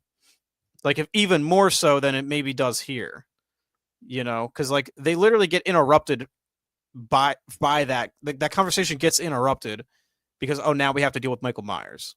It's like, it kind of feels like some like Scooby-Doo shit in a way, where it's just kind of silly.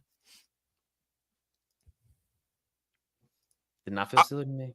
I hear you. I'm not saying you need to agree with me, but I'm just saying, like, this is how a lot of people look at it.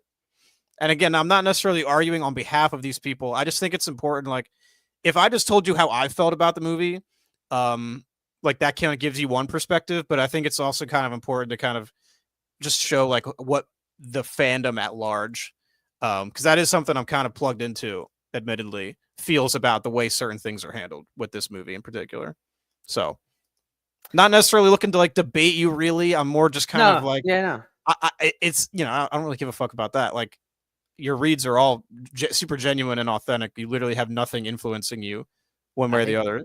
So I think the fan base is wrong, bro. I think that scene rips. I think, dude, no, because that scene too, like, it could have been something else tense to give you a sense of like, these are real people, but it also, like, you care about that kid. Subpar stream. Continue, Tyler.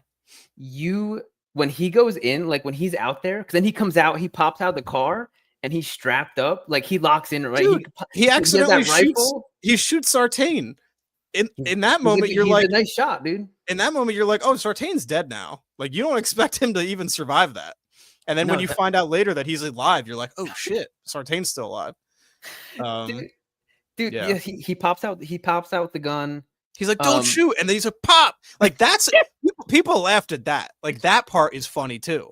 Like, in my theater, people were cracking the fuck up. And again, that's not, that's sort of the like, that's like a. But I do think it's telling the way that people react in mass like that. Yeah. Yes, but also like I know people when not very, very recently, because I know they just showed Hereditary like a week ago or something, like a week and a half ago, I think. But a few months ago, A24 was doing like a remastering stuff like IMAX or some shit. Yeah, I missed that shit. And I saw a bunch of people post about how like, yo, I really like Hereditary. Went and saw Hereditary in theaters. People laughed at a bunch of scenes that are not fucking funny. Yes. And like, so like, to me, like, and this is just kind of how I'm in general. Like, I don't fucking care what anybody else thinks and how anybody else, like, if someone's like me, be like, yo, I saw the scene like this, and they were like, nah, that was actually like this. I'll listen to it and I'll be like, all right, maybe you're right. But a lot of times I'm like, you know what?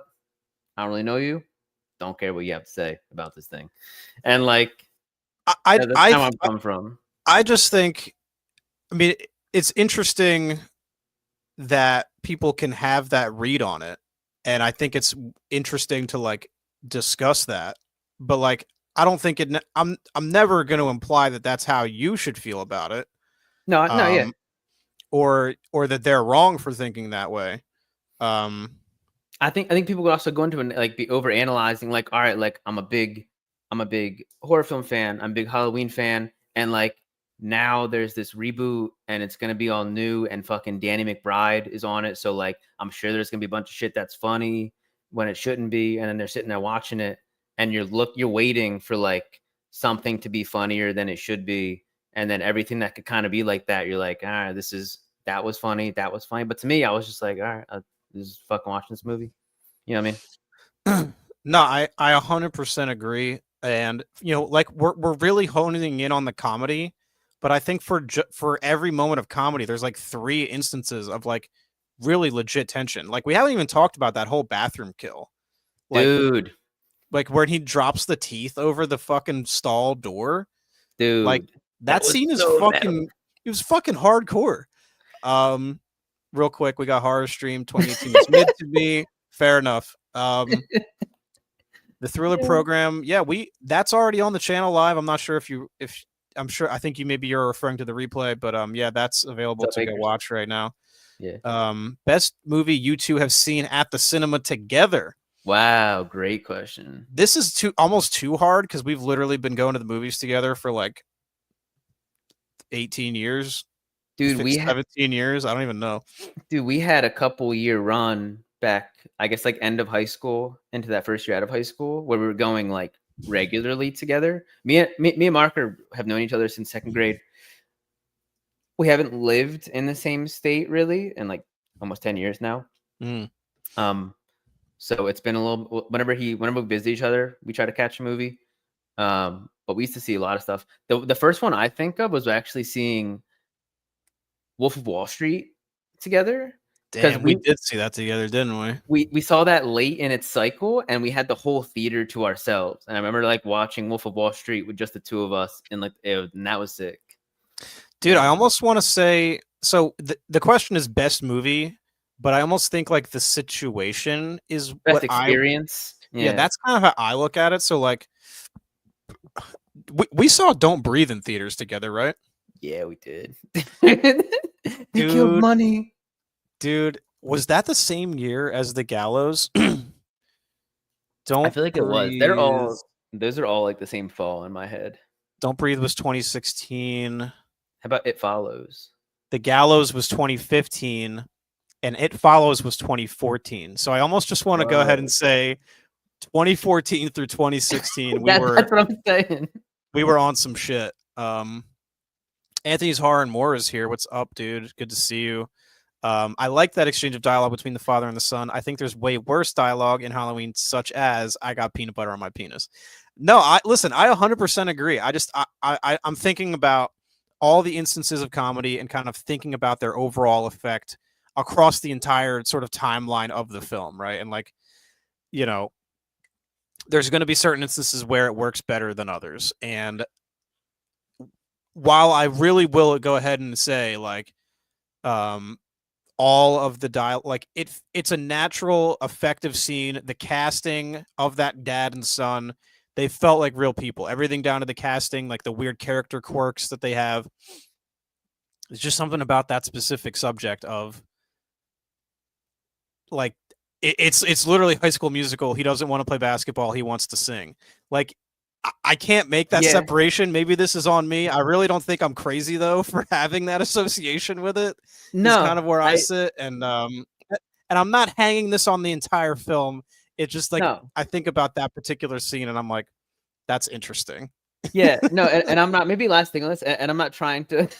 yeah, we can move on. We've been talking about it for a minute. Anthony, I got peanut butter on my penis. Hollow Notes is talking to Anthony. That's funny. No, like my last thing is like I think that like by creating this tension to where you're like they make the son say something vulnerable and uncomfortable to the dad, and then it makes you really sympathize with the son because you're like, oh, he's already, before anything scary even happens, because of how that conversation is, the son is already in this very uncomfortable, vulnerable spot, even just like in the car sitting with his dad. And then so when shit gets worse and he has to jump out by himself, I'm already like, I already feel for this kid. And then he gets put into this awful situation. And I'm like, dude, this kid's fucked. But then he's strapped. And I'm like, all right, he's fine. And then he actually gets killed. And I really like how, like it has to be so hard to, like, okay, we have this character. He's on screen for 2 minutes and then he dies. And we need people to care that he dies. Like, that's so hard. That's so hard to do, and they did that, and I think that conversation and everything about the specifics of it contributed to that. Anyway, listen. When you say it all like that, I agree. What makes it so fascinating is that you see that scene as like him being super vulnerable, and I look at that and I'm like, this is kind of silly. Just because of what he's saying, specifically the context of like, I don't want to not hunt with you. I want to do something like it could have been literally anything else, but they made him want to be a dancer, right? Like, if he was like, Dad, I don't want to hunt. I want to play baseball. Then his dad would have been like, well, like, all right, but sure. But it's that particular kid with that deep voice. Like they knew what they were doing by making that. It feels very purposefully like, no, he wants to do this feminine thing instead of this masculine thing. Like, isn't that crazy? Like, obviously it's a very normal thing to want to do, but when I watch that, I just think like it's not really being delivered with that like you should be taking this very seriously. Is kind of, because just knowing the Danny McBride of it. You know what I'm saying? You gotta watch it again. I don't know, man. I'm pretty dug in on this. Horror Stream Live. My best movie watching experience was Alien. Yeah, I saw that in theaters last year by myself as well for the 40th anniversary. I do like Nothing But Trouble. That's a good movie. Anthony's Horror and More puts it really well here. For all the things that we're kind of, or I'm nitpicking, 2018 gets a lot of things right. James Jude Courtney's Michael portrayal, fucking awesome. The score is sick. Halloween atmosphere and the practical effects, like all the important things, they really nail. Allie says 2018 did not need any comedy. Danny McBride should not have been allowed in the writer's room. See, this is kind of where I agree, right? And it's like, I don't want to keep harping on this, but it's like, I think about that exchange between that father and that son, and think about how that plays if you take that scene and just drop it into 78. Like that doesn't work. Yeah, but that's not what this is, though. Well, it is, though, in a way. Like, it's a sequel to that movie, and I don't think it's illogical to expect a sequel to have a similar tone to the movie that precedes it. I don't think that's like something that's like unreasonable for people to expect. I don't disagree with that, but this is a weird case where it's like a sequel is usually like 3 years later, right? So you have a similar like environment. Very true. Not the case here. I will say this, right? Maybe overarching thing here. Me as somebody who isn't like I really like horror, but like I'm not gonna when I'm like, all right, I have 2 hours, I want to like get into something and like watch something. I'm not necessarily gonna reach for a horror film first and put myself in that place voluntarily. But a movie like this in my head is so much more, there's so much more color in this because it has these like weird like moments of brevity and comedy. Like those little splashes in it make it this like, it just feels more colorful in my head, and I'm more likely to go back. Like I will rewatch this film, and there's plenty of like really like movies that are just like really scary and really tense throughout that like I genuinely like whatever, like I'm not going to voluntarily go back and just like put myself in that place again, but I will go back and rewatch this. So like for whatever that is worth. And that's the biggest thing, right? Is that it's like this is like the definition of subjective. Like everyone's mileage on this is going to vary. I just really like this dichotomy you and I have right now, where like I can speak for myself, but I can also kind of speak on what the fan base thinks about this stuff, and to where like you are like so blissfully like unaware of all this shit. Like you have zero baggage about like what people thought about this shit at the time, how they feel about it now, and I'm someone who's just so plugged into that it's like very interesting to get to have these conversations with you about this, because these are thoughts and ideas that have been percolating in my head just for years now. So it's very cool. Dude, can we go back to this bathroom kill scene? Yeah, let me get through some of these comments real quick because the chat has been a little active. People are saying hi to each other. Holland saying, Anthony telling Holland, make sure to wipe that peanut butter off. People saying hi. I'd like a Jason Michael Freddy Breakfast Club style movie. That'd be interesting. Yeah. So, and this is what is like so interesting about these discussions, right? Is like people are going to disagree about this. But just because it's how I feel and how others feel doesn't make Tyler's read on it not genuine, because he wasn't going online and watching a bunch of YouTube videos about this and like, having any preconceived notions. He hasn't even seen the other Halloween movies. So it's like the idea of like the franchise's tone in general is something that I can kind of draw upon pretty quickly and think about which movies do it right and which ones don't. So like like it's just we all have, it's a drastically different perspective. So that would be cool. That would be cool. This one needed a Loomis. That's a good point. They kind of have Sartain there as like the red herring of like Laurie literally has a line where she's like, "Oh, you're the new Loomis," and yeah, literally, and Laurie herself kind of embodies that role as well in a way. Just as like the older, like wizened character. Gaz, what's up? I think you were in the last show, if I'm not mistaken. If not, I might be confusing you with someone else. But good to see you here. I watched Friday the 13th. Jason Lives for the first time last night. Not bad. That's one of my favorites. I really like Jason Lives. That's also one of the better ones, in my opinion. 2, 4, and 6 are like the best ones, in my opinion. Let's see. Horror Stream also weighing in. 2018 Damn. turned me off from the franchise, so I'm out. Haven't even seen Kills Nor Ends. Favorite horror movies, the OG. See, like you're more, you might be more diehard than me, dude. Because like I'm obviously gonna watch them all. Like I'm not just gonna not watch them, but I respect the decision though. If that's what you want to do, man. So back to the bathroom scene, like you were saying. Dude, so they set up the report. I keep forgetting the names, but the reporters, journalists, podcasters, whatever. They set them up at the beginning of the film to be like main characters ish, right? That you're like following through the story. Definitely expect them to be around longer than they are, for sure.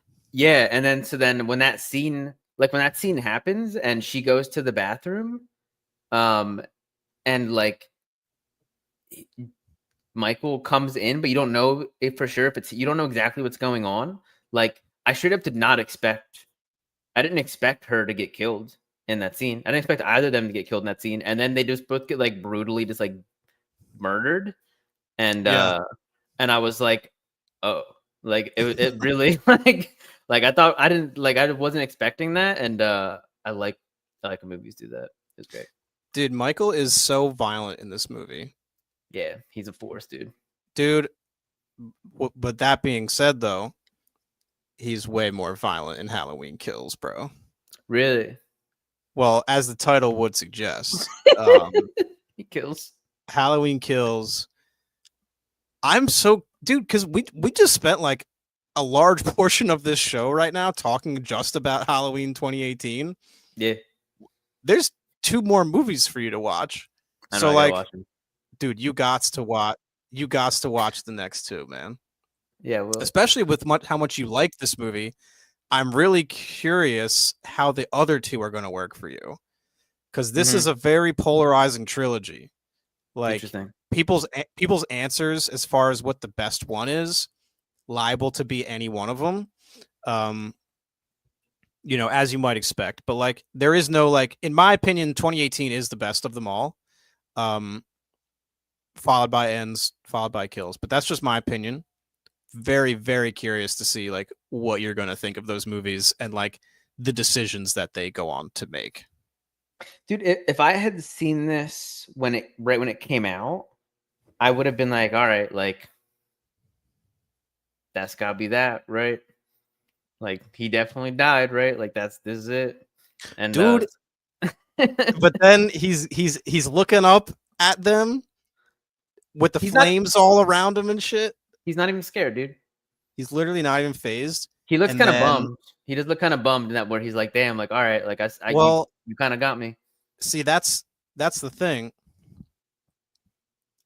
He doesn't, you're assigning that emotion to him because he just looks the same way that he looks throughout the whole film. he's literally just standing there, which is all he ever does at any given time. Yeah. So that's what's really cool about Michael. He's a blank slate, and we kind of assign emotions to him. Mm-hmm. Yeah, he literally is always stanced up the exact same every single time. Gaz, dude, thank you so much for I think that's New Zealand. Just thank you so much, bro. Really appreciate that. Gaz was here before, sorry, and somebody referred to him as a Kiwi, and we had the conversation about like, is a Kiwi. Yeah, that's why his name sounded familiar because I think I've never heard that name before. It's distinctly New Zealand, I think. I'm hearing that Welcome to Derry is actually pretty good, based on some people I've seen online. I might watch the first episode tonight after this, actually, or maybe I'll watch 1 and 2 because I know episode 2 comes out on Halloween. Ooh. So I have not watched it yet. I don't have a better answer, unfortunately, but I'm interested. I didn't really like the movies that much. I thought the part 1 was quite good, and part 2 they kind of shit the bed a little bit. But with that being said, though, definitely gonna watch the show if it's good. I'm very curious as to like what's good with that. It's just been in production for a long time too. I feel like I've been hearing about that forever. Anthony weighing in again. I think that the journalists should have definitely lived longer. They're the most interesting characters to me because they've been studying up on Michael and Laurie for a long time. That's a really good point. It would have been interesting to see how their like severe knowledge of Michael like could have played into like the way like things play out after that. And they I won't say much more about the other 2 movies that you haven't seen yet, but like that element kind of plays in to that movie as well, with different characters, just sort of like the way that Michael's like legacy is kind of spoken about by the other characters. That's all I'll say for now. But yeah, it would have been interesting to see how they interacted with like Laurie further beyond that point. Yeah, thank you so much for the super chat, by the way, guys. Again, yeah, we talked about I Am Legend too. Yeah, now I remember. Horror stream. I'm old. I was horror spoiled growing up in the 70s and 80s. Dude. Yeah, the 70s is definitely the best decade for horror, for sure. And the 80s would be like a close second. Because like 80s to me is like more fun horror, and 70s is like Exorcist, Amityville, Omen, Halloween. You know, did I say Alien? I think I did.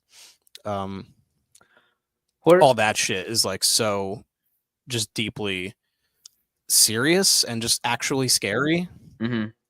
Horror stream. What are like some of your favorite horror films then that have come out, say post 2000? Like what do you think has been great that's come out in the past 25 years? Be curious to hear. Yeah. I need to kind of go back. I think that the era too more. Yeah, definitely, for sure. I think that if people like 70s horror, then like the modern day equivalent of that is kind of like the A24 stuff. Like they seem to have the same sort of sensibilities where like I think of 70s horror and I just kind of think about it being not very fun. Like Halloween definitely falls into that. Like 80s is when slashers started to become like, now it's okay to like make. See, that's the thing about Halloween is it's like it started off the slasher boom, and like I've seen a ton of slasher movies that came post Halloween, and like they follow the same template except they don't have like the genuine suspense and the tension that John Carpenter crafted in Halloween. A lot of them, like, they're good movies, they're fun, but like they're not like no Friday the 13th movie is on the level of like tension that Halloween builds. Like when Laurie is trying to get in the house in the original, and you know Michael's just slowly walking across the street, and she's like throwing the thing at Tommy to wake him up to let her in, and like that is just such a well-crafted sequence. Just the way it cuts back and Michael's just getting closer and closer. Like it's just so simple, but it's so effective. And like, you know, slasher movies beyond that, they lost that. They kind of replaced that with humor, like with like lowbrow comedy, with nudity, you know, just shit that kind of just is like mindless, turn your brain off, like popcorn fun slashers. Like nothing wrong with those. I love those. But Halloween is like it's a slasher, but it's got none of that extra stuff. It takes itself very seriously, where a lot of slashers following Halloween just don't. Is kind of a short way to say that.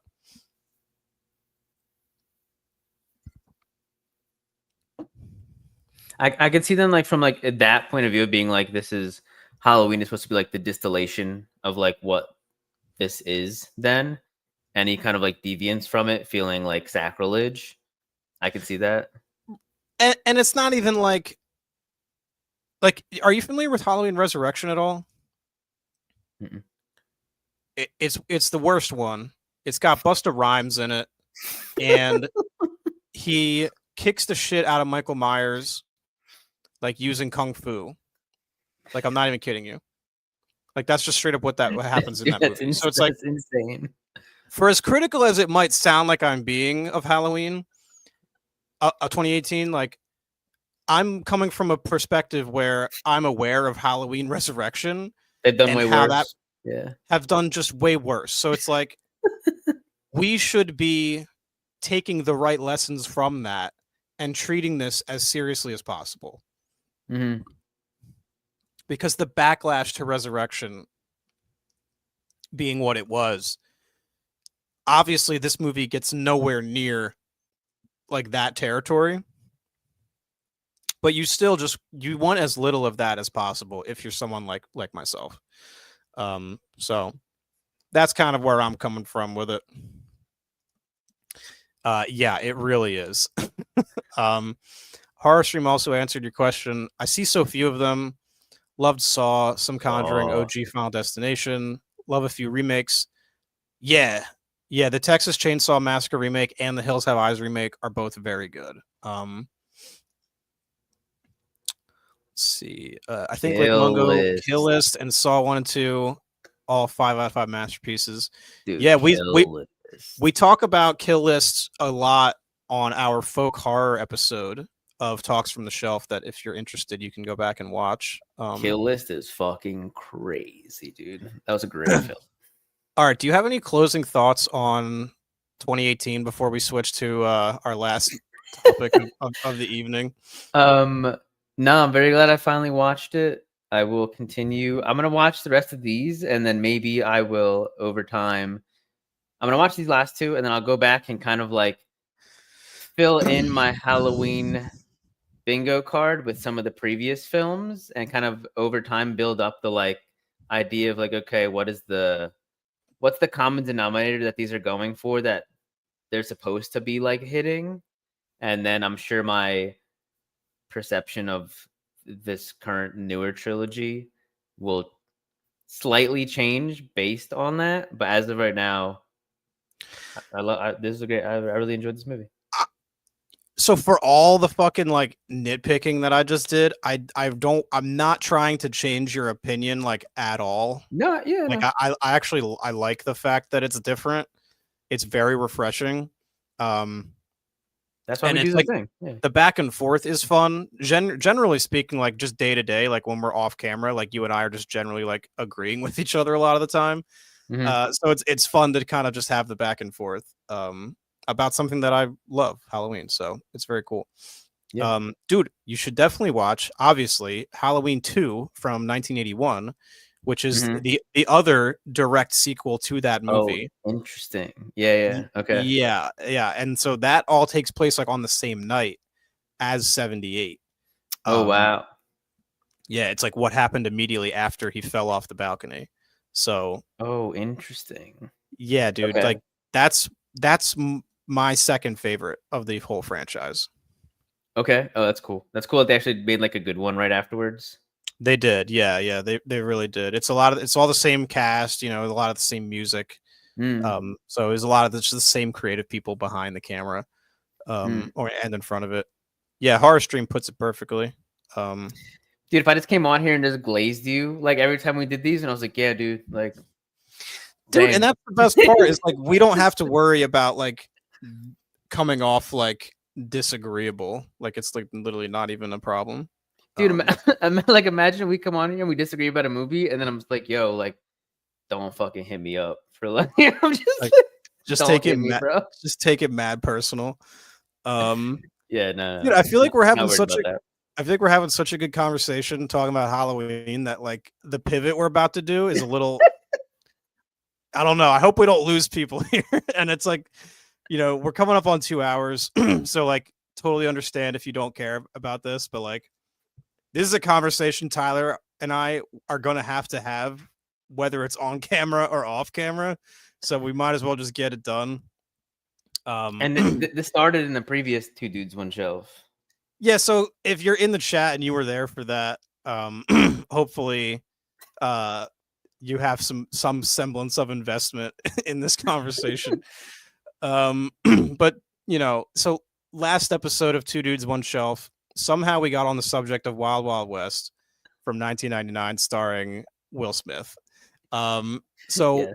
I can think of no better movie to talk about for our Halloween special. And I honestly can't even remember a lot of what was said on the last show, like of like things that I wanted you to contend with, or anything. So like, let's just start it off. Give me your opinion on Wild Wild West, dude. Dude, can I tell you the funniest thing? On Amazon, this movie is rated PG. Yeah. And okay. And it's not. It is a PG-13 movie. Like you Google it, it's a PG-13 movie. That was very confusing to me the whole time. I have a bunch of notes of like, yo, who did they pay to get this PG rating? And I was just like real confused. It starts off with Will Smith and this girl effectively naked, like just swimming. Banging. Yeah, they're banging. Yeah, just swimming. And I was like, that's a weird way to start off a PG movie, but all right. And then like there's like the whole scene.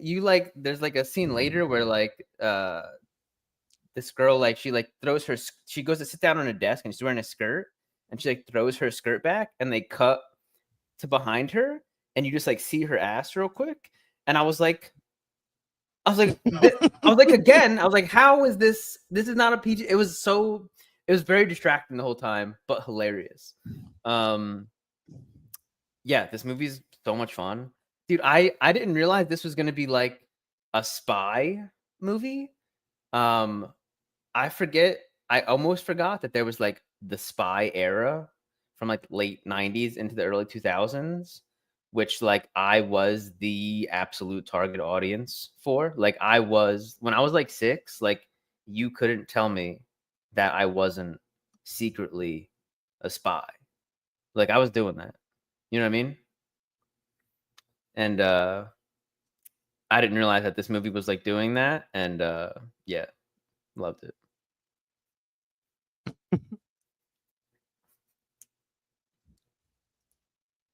Dude, yeah, I didn't really think about it like that. But yeah, it's like a spy steampunk, like Western political thriller thing. Like it's absolutely insane. This was just a great movie when I was a kid, man. And we don't have to spend nearly half the time we spent on this talking about it on Halloween, but no, what did you think of the giant spider, dude?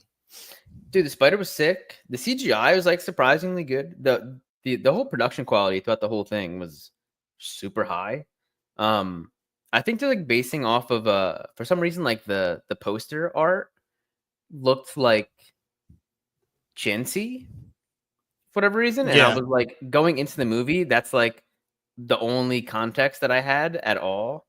And I was like, I don't know. But then the production quality super high. CGI was good. Yeah, there's all that like kind of uncanny 90s spy family adventures CGI with like lots of things that are like boing, right? Like shit like that and like stuff that like stretches. Yeah, and I know exactly what you mean. Just like wacky, like what? Like that kind of like stuff. And as soon as that happened the first time, I was like, let's go. Yeah, could you see this maybe being like one of your favorite movies if you had seen it when you were a kid? If I had this VHS like in the cabinet next to the TV growing up, like this would have been in there a lot. Good shit. Yeah, it was very fun. I love that immediately as soon as the outro starts, Will Smith song starts playing. Yeah, dude. That must have been like his contracts like for a while where he's like, all right, I'll be in this movie, but like I get to do the outro song. There's just a bunch of those, which is hilarious. Well, yeah, they would have been casting him. Like, this was around when he was first making that shift into acting, so like they would have wanted that to kind of bring in that appeal. You know what I mean? Mm-hmm. Well, actually, no. He started out with Fresh Prince, and then I think he made music, and then I think he got more into, or what was it? Was the music? I think he was doing he was doing it at the same time. Did the music predate Fresh Prince? I'm not actually sure. I think he was just, I don't know. In my head, they're like effectively, he was doing them at the same time. Yeah. Well, we would have been pretty young, so maybe if anyone older is in the chat, they can kind of let us know the trajectory of Will Smith. I was never like a huge Will Smith. I mean, like, he's fine. He's great in shit like this and Men in Black and that kind of thing. Yeah, I like movies with Will Smith in them, but I'm never like if he's in a movie now, I'm not like, oh, word, like Will Smith is in that, I'll go see that. There are actors that are like that. Dude, he just won an Oscar 4 years ago. For what? King Richard. See, that's funny you say that, because it's like the tennis one. Yeah, no one even remembers the movie that he got the Oscar for. All they think about is when he slapped Chris Rock. Oh, that's right. That's right. Like he really ruined that for himself, man. He really fucked up. Yeah.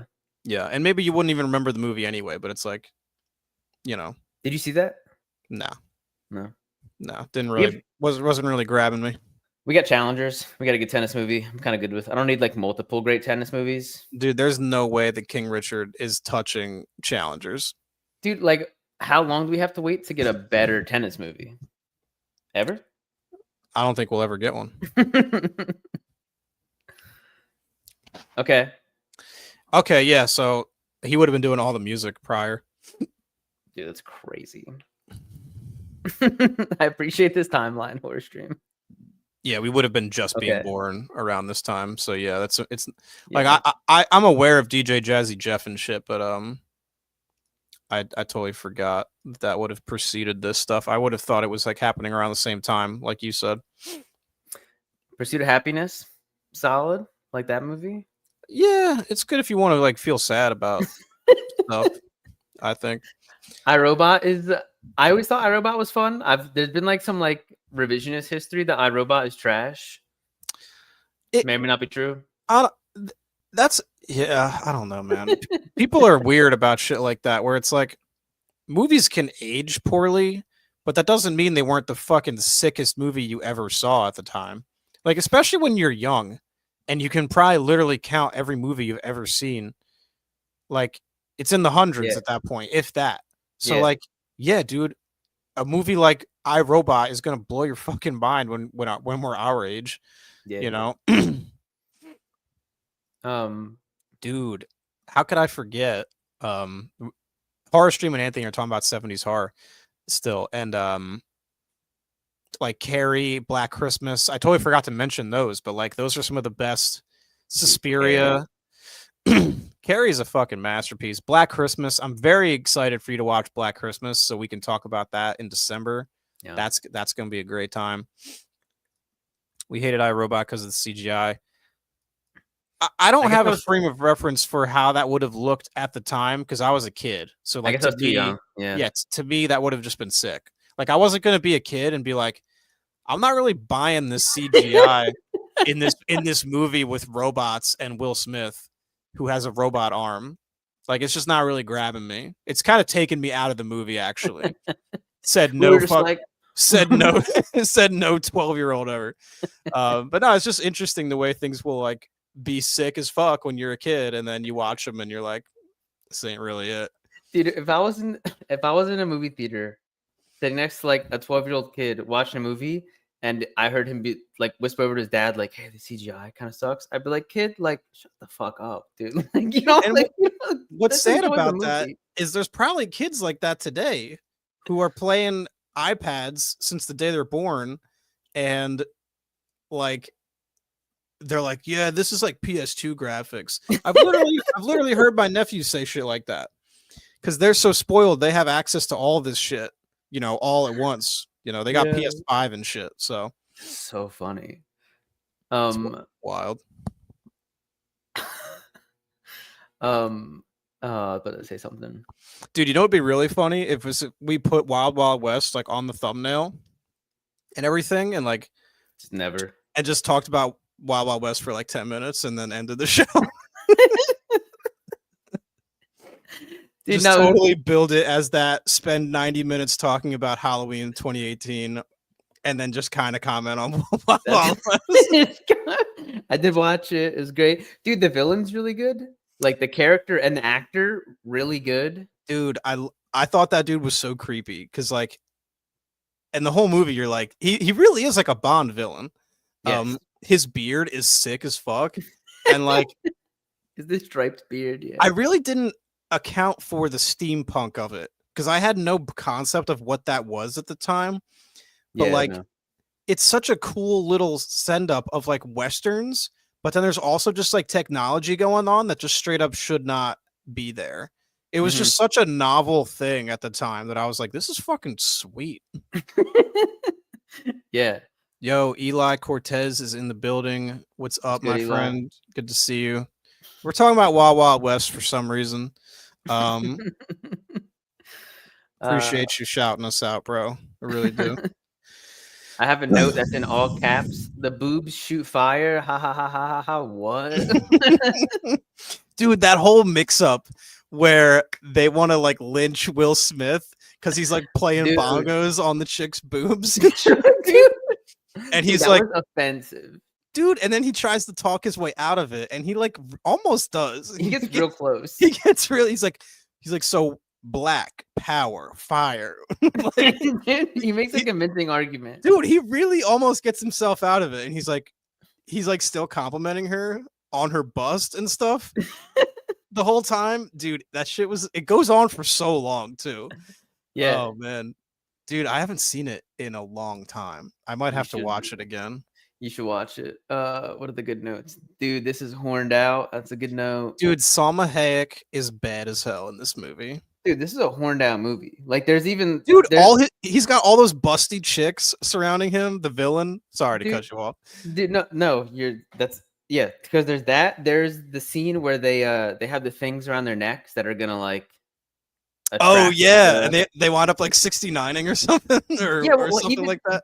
Dude, so they have the thing on their neck, and the thing that shoots like the razors is incredibly phallic.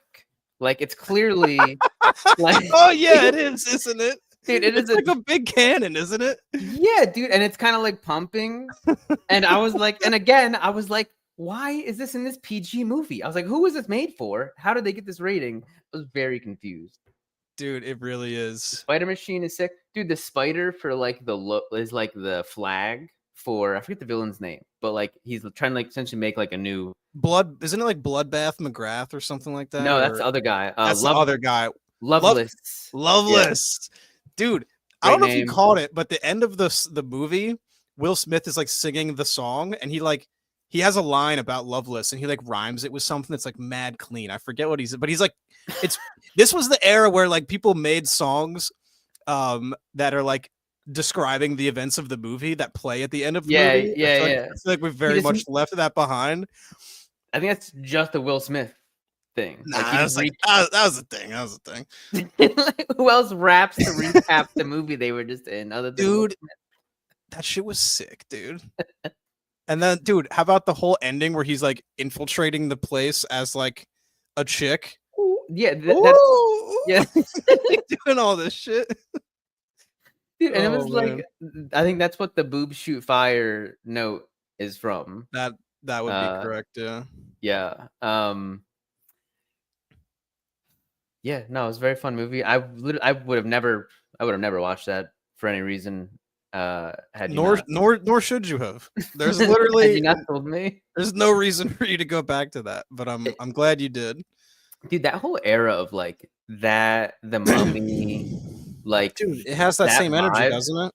For sure. Yeah. Of just like it's something that like would be rated like PG-13 for like peril, right? Where it's like something kind of bad's gonna happen, but like it's all right. Generally speaking, like things are gonna be fine, but like none of the main people that you really fuck with, they'll be fine. They might get in a little danger, a little perilous, incident, but like they'll be all right. And like it's a good time. Yeah. I like in the finale when Will Smith is in like the inner workings of the spider and he's like fighting off all these He's like kicking ass. Yeah. all these different enemies. It just felt like a gauntlet that he had to run. Shit was sick. There's no sequel to this because they kind of at the end they're like on Will Smith and the other guy are just riding the spider back like across the whole country effectively. Dude, yeah. Salma Hayek like goes back with her husband that they didn't even realize the whole time. Don't they like think it's her dad and it's actually like her husband? Yeah. Yeah, she like totally plays them. Yep. So like they're at odds the whole movie because they're both trying to smash. Yeah. And then the way it ends, they're like, you know what, man? You and me been through some shit. Who needs this chick anyway? You know what I'm saying? Yeah. It really, dude, they could have made like 2 or 3 of these, honestly. Yeah. I really wish they had. Because they leave and they're all in the spider together. But also, like, the president takes the train back, right? And then they're like, what about us? And he's like, well, I'm obviously taking the train. And like, they could have just there's room for all of them on the train. Get on. What's the problem? I liked that. That's cool. I kind of like that plot point too of like they were connecting the railroads from like east to west, which like was a real thing that happened and was like a big event.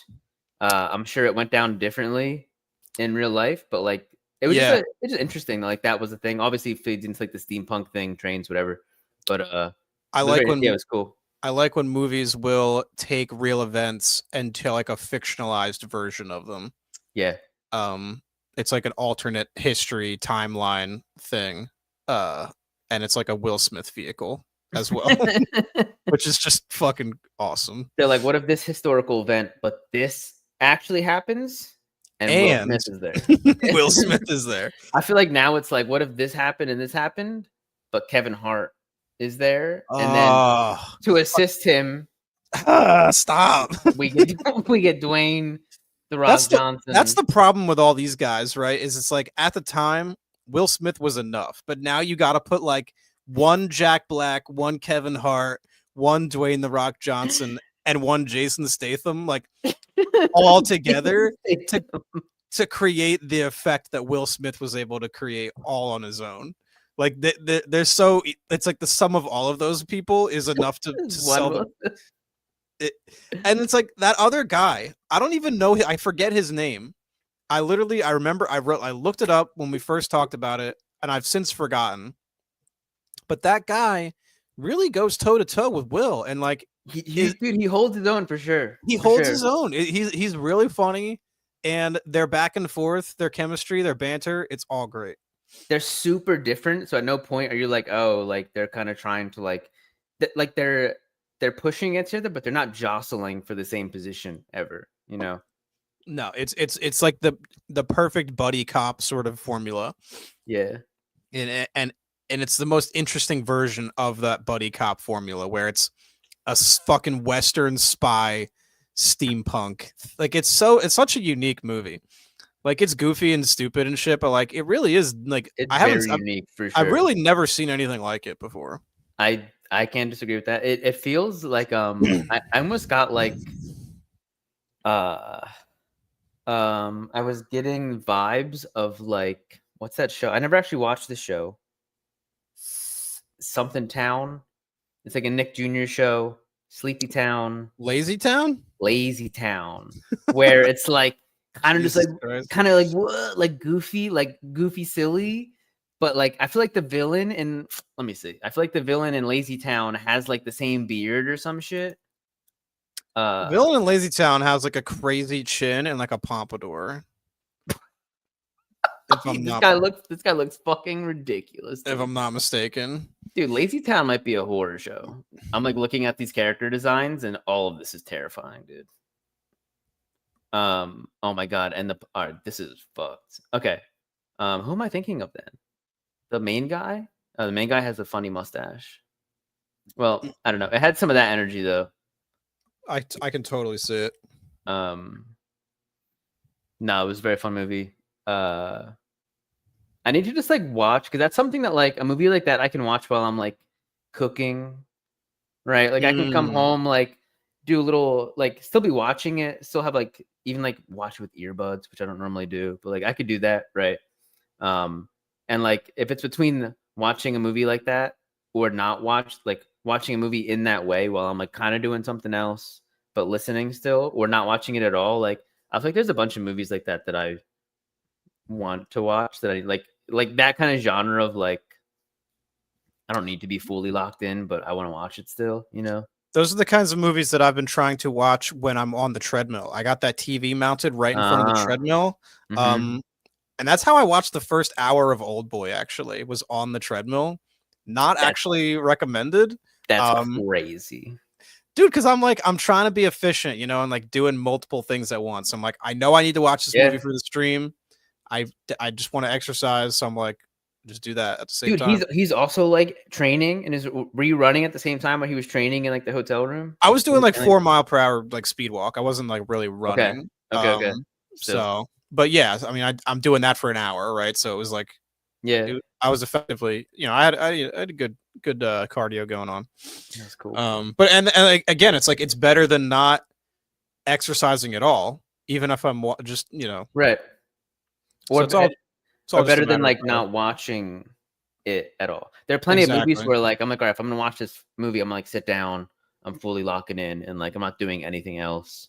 But sometimes I'm like, well, I want to watch this, and like if it's between watching it kind of while I'm sort of doing something else or not watching it at all, like I'd rather watch it still. So yeah, I quickly realized that Oldboy was not a good movie to be doing that with, so no. I made a point to watch the last of it. Like, Dude, there's a on my lot going. There's a lot my going on in Oldboy. yeah, for sure. Dude, so I guess we can kind of like talk about just real quick, like the history of the channel, real quick. Oh yeah, 3 year, dude. Let's go. 3 years of the channel. Today. Yeah, dude, it's. I mean, I don't know. Do you just want to kind of give like your perspective on things? Like, I don't know. What? Because you've been here since day one, so like you've gotten to see the progression. You know, where I'm like, maybe I'm a little too close to it. You know, so like, and obviously I'll give my thoughts and everything, but like, you know, you've been a very integral force behind the scenes to the channel. So Yeah, I'm candidly like super proud of you. This has been just like really cool to see you just like be doing this, you know. I forget exactly how it started, but you were just like, I want to do this, and we like you forget how much setup work there was of just like getting a camera, figuring out like, all right, like what do you edit with? Just like going through all that stuff, and now you just straight up like you just do that. there's so many things that I take for granted now that used to be a big deal. It started out, I'm at work. I remember distinctly talking to you, and we had many similar conversations over the years about, you know, I think I was maybe even just pitching the idea of making a channel. And you, in not so rude a way, you were essentially like, you effectively said something to the effect of like, dude, just do it. Like, stop talking about it and just do it. Like, you weren't really a dick, but you were also like, I was just talking about it a lot, I think, and you were kind of like, all right, bro, like you sound like you're really trying to do that, so you should just fucking do it. It's kind of how I remember it. Yeah. Do you have any, like, what's your memory of that? Yeah, well, because it's something we had thrown around you had thrown around for like a while. We had because you had the Tales from the Shelf Instagram for a minute prior. And I had done some live streams before the channel even went live. So like the idea had been percolating, I think. And we had recorded 1 or 2 like podcasts back when I lived in Texas, like years ago. Like a failed podcast that never saw the light of day. Yeah. Wow. I wonder if I have that somewhere still. That'd be interesting to listen to. God, yeah. But so like you kind of like were like for a while starting and stopping on the idea, and then I do remember hitting a point where I was just like, dude, like if you want to do this, like go ahead and do it. When you need, like when you start it, if you need help, let me know. Down help with whatever, but like just fucking like let me know when you actually fucking like when you want to pull the trigger.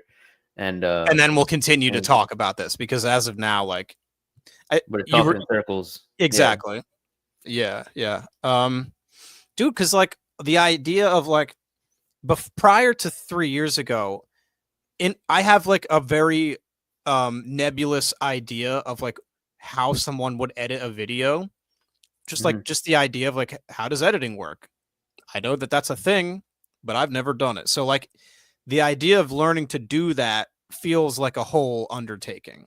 And I'm like, how does audio work? How do cameras work? Like, all of these things, you know, getting comfortable with just delivering dialogue to a camera. Like, that was something that, you know, in the first 6 months to a year took a while to get used to. And I even really, in some ways, only really feel like I'm getting used to it now.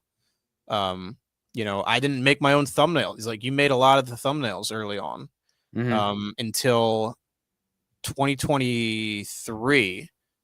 When did Longlegs come out? I remember distinctly Longlegs was the first thumbnail that I made myself. Damn. Because I had seen the movie. That was last year. That was like summer. I think that was like summer last year. Okay. Wow, dude. So you were making my thumbnails like for a while. And I was like trying to make a video on Longlegs, and I was just like, all right, well, I'm gonna just fucking fiddle around with this and just try to make a thumbnail. And I had seen thumbnails on YouTube, obviously, and I saw, you know, how people like would hide text behind things and like layer things, and I was like, I wonder like if that's hard to do. And I like watched a guide on YouTube, super easy. I bought like Canva Premium and just figured it out, and it was like, the feeling of figuring that out was like, whoa, like this is fucking cool. Yeah, like I just did that. I'm like, all right. Because I started out with a goal and then I figured it out, and I was like, it's obviously super rudimentary shit, very easy, but at the time, it was not easy to me, and I didn't understand how to do it. So just the process of, you know, I've had 100 different examples of things just like that. You know, in Premiere, in editing, in recording itself, all the writing, all the different aspects that go into the final product.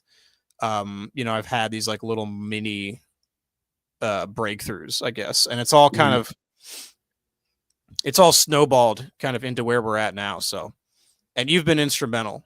I mean, I really don't want to downplay that to the people watching. I think it's very important that they know that like it's not just me doing all this. Like, the channel wouldn't be half as good as it is without your input. So yeah, no, I appreciate it. No, it's been very fun. We've always, I mean, like always growing up, we always talked about like just making stuff together in some fashion. That was always just kind of a thing. We used to just like kind of like free ball stuff. We would just like I remember being on the school bus and just like making shit up together, right? Just like telling each other stories, but just like on the spot, just like, yeah, literally something that 6th grade, funny. by the way, not like high school. Like, we would be little kids. Like, we would play in Tyler's backyard. Like, just create shit. Like, we would just show up and create shit. Dude, we should just do that. Like, next time I'm down, we should just go to my dad's house and just like wander around the backyard. And he's like looking out the window. He's like, the fuck. I mean, we kind of did that earlier this month, dude. Yeah, we did kind of do that. Wow, that's crazy. Do we talk about that? We haven't. Do we address that right now? I feel like you're throwing the whole thing out, so you could, yeah. Well, I just didn't know. Like, I mean, we straight up could just not just let people wander, you know, until it's time. But kind of your call. Me and Tyler are working on some stuff behind. Let's put it that way. Like, outside of the channel. So we basically, the point is, we spent our whole lives, you know, since 2nd grade, best friends, playing and shit, and in some ways that's never stopped. And now we're working on like we're working on like the adult equivalent. Hey, who's your baseball team, by the way? I'm glad they won. Thank you, by the way, for the congrats. I appreciate it, man. Thank you. Horror Stream, these, not to derail us, but the World Series has been absolutely electric. It's been insane. Don't ever worry about that because hit Blue Jays are his team. Damn, they're up. Oh man. Oh man. The structure of Two Dudes One Shelf, I want to encourage derailments as often as possible. Kind of our thing. Yeah. You know, I love the opposite of structure that we have, where the thriller show, the found footage show are obviously very focused. So these are more narrow, they're more fun. We get to just kind of play and riff. But yeah, dude, I mean, I don't know much is there is to say. I mean, there's been times where I thought about just like there's been times where I thought about quitting. Very few times. There were times where I would go like a month and a half without uploading a video or anything. 2022 and 23 specifically were like, it was slow going out of the gate to kind of really start to feel like I was like making progress even, or like having the motivation. But it's just ultimately proven to be something that I've really benefited from. Like, even outside of like, it's affected like my personal life in weird random ways. Like, just having the abilities to like, not only to like talk about movies in a way that is like conducive to constructive conversations, like, you know, things like that, where like before I didn't really appreciate all the work that goes into making YouTube videos. I think I was more judgmental of people prior to this. And now I have a deeper I'm not ashamed to say, and not in like a super negative way or anything, but like, I didn't appreciate, you know, all of that stuff. And this is the biggest thing right here. I really like, it applies to most things. Yeah. I have no designs.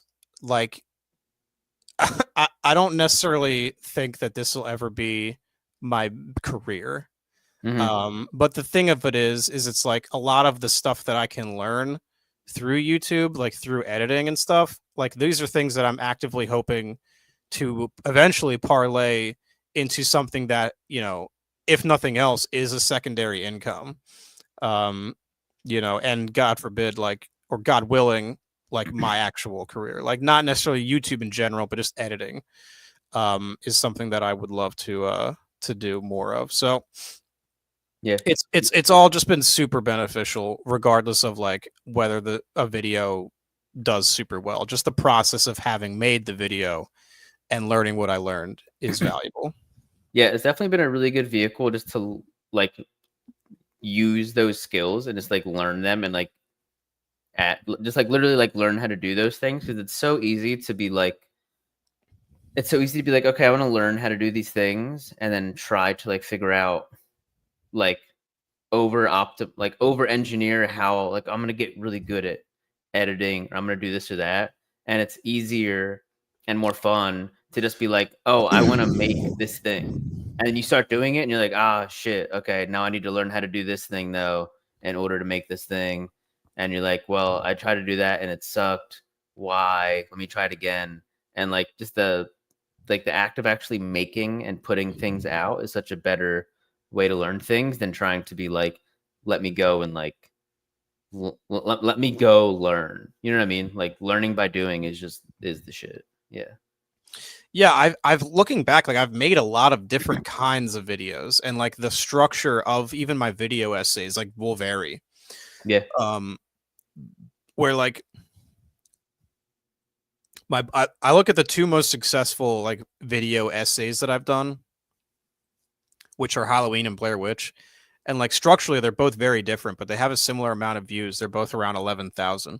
And I'm so grateful that those two videos, if any other ones, I'm so glad that those two did well, and like reached an audience, because the feedback I get on those videos to this day is like amazing. But the Blair Witch one is like very structured and has like different segments.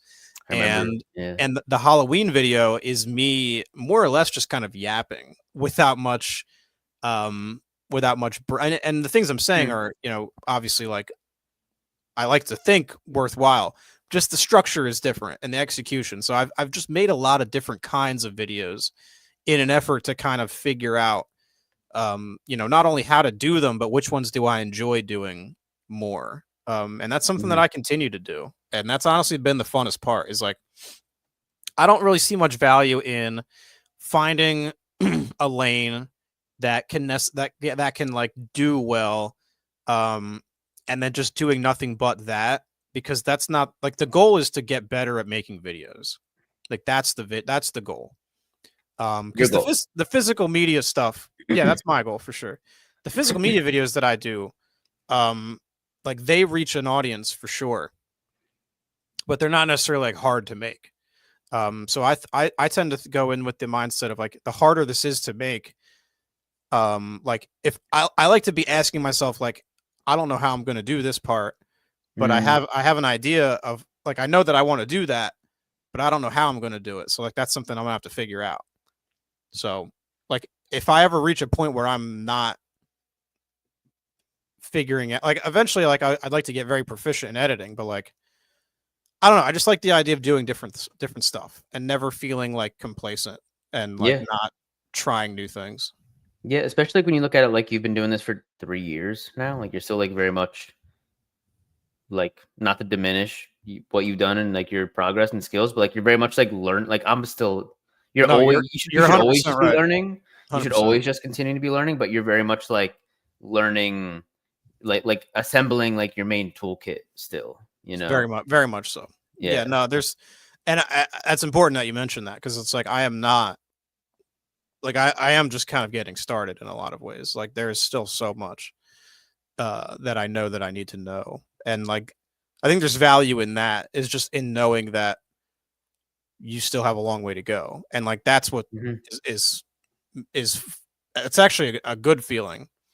I don't hear that and think, man, like I thought I would have this mastered by now. Like the way that I want to do it, I am not anywhere near that level yet. So as long as I still have something to like be working towards actively, and then just like down to the output and like the work ethic and like holding myself to more of a structure is always going to be a challenge, just because like I obviously do have a day job. I have family, I have friends, obligations. I'm in a pool league. I'm in a film club that meets like IRL. That's a recent thing.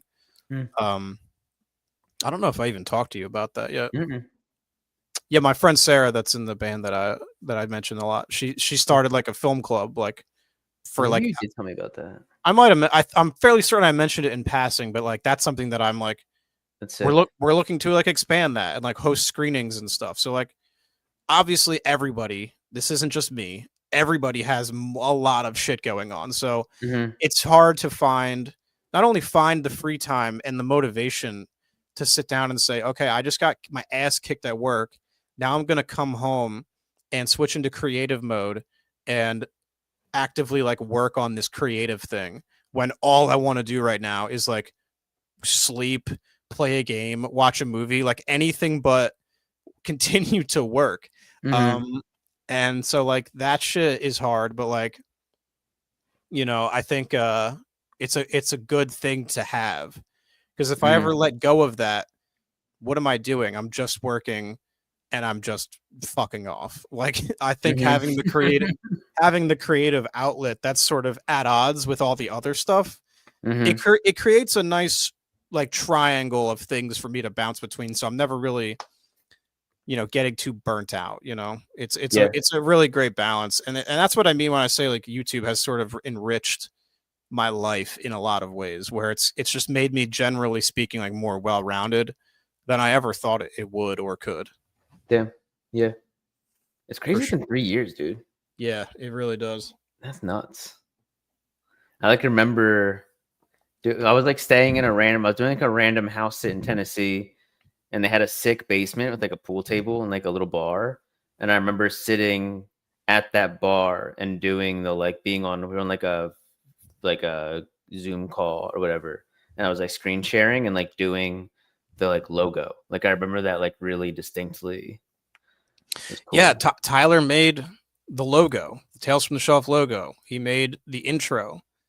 We did all that, like we just like ran through that all just like on the spot then. Yeah, I just want the people watching to know, like, all that stuff comes from you.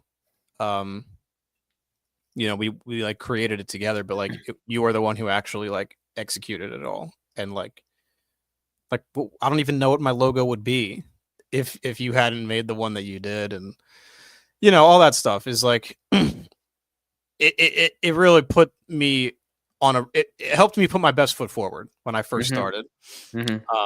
For sure. And just super invaluable, man. Hopefully it doesn't make you comfortable me saying this all the time, but like it's important that you know that. I appreciate it. Yeah, for sure. I'm excited to just be involved still and just come on here and just talk shit a couple times a month, you know. Dude, yeah, I'm really glad I got over like the hump of like, is this worth doing? Because like I'm paying money to do this. Like I pay for Premiere, I pay for Canva, I bought the camera, I've bought equipment. Like it's something that I spend money to do, and like there have been points where I'm like, I'll see like, oh, $44 from Adobe just hit, and I'm like, damn, I haven't made a video. I haven't even made a video in a month and a half. Yeah. So I'm like, what am I doing? Like Adobe's like, word, like good, thank you. Yeah, for real. So I'm just like, I should probably fucking make a video because I'm paying to do it, and I'm not.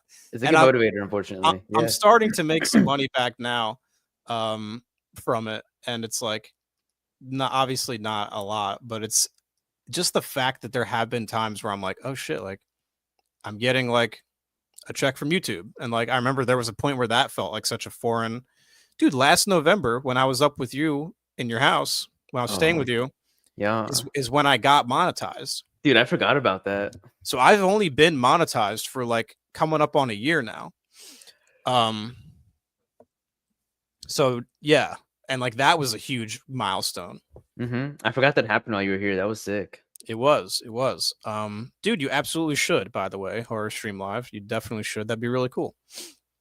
Your friendship is also a reason to watch. Dude, thank you, man, because that is something that, like, behind the scenes, that's something that we talk about. Like, hopefully people enjoy that, because, like, it's not something you can really fake. So, like, hopefully people enjoy watching that component. If we were just two dudes who found each other on LinkedIn and be like, yo, I think we could pull off, like, being, like, longtime friends for, like, a just straight up actors. Yeah. I think people would fuck with that. Like if we seemed like we were longtime friends, that'd be funny. No, we know each other for a minute, dude. Long time. Undead of Night has been a commenter of videos, a liker of videos for a while. So thank you, Undead of Night, Tyler in chat. The Blair Witch video, Mike Manella video, and Silent Hill are 3 of my favorites on the channel. Dude, thank you so much, man. That feels very nice to hear. Especially since I put a lot of work into Blair Witch and Silent Hill, and getting to meet Mike Manello and talk to him was like, I was so nervous. Like I was having dreams the night before about the interview. Wow. Yeah, dude, it was fucking exciting for me because I'd never done anything like that. And I'm like, I have on my list of questions that I'm going to ask him. And it's like, this is a guy who worked on the Blair Witch Project. Like that's crazy. So like if you had told me, for example, when I first made the channel, I'm going to get to interview him. I'm going to get to interview Dwight H. Little.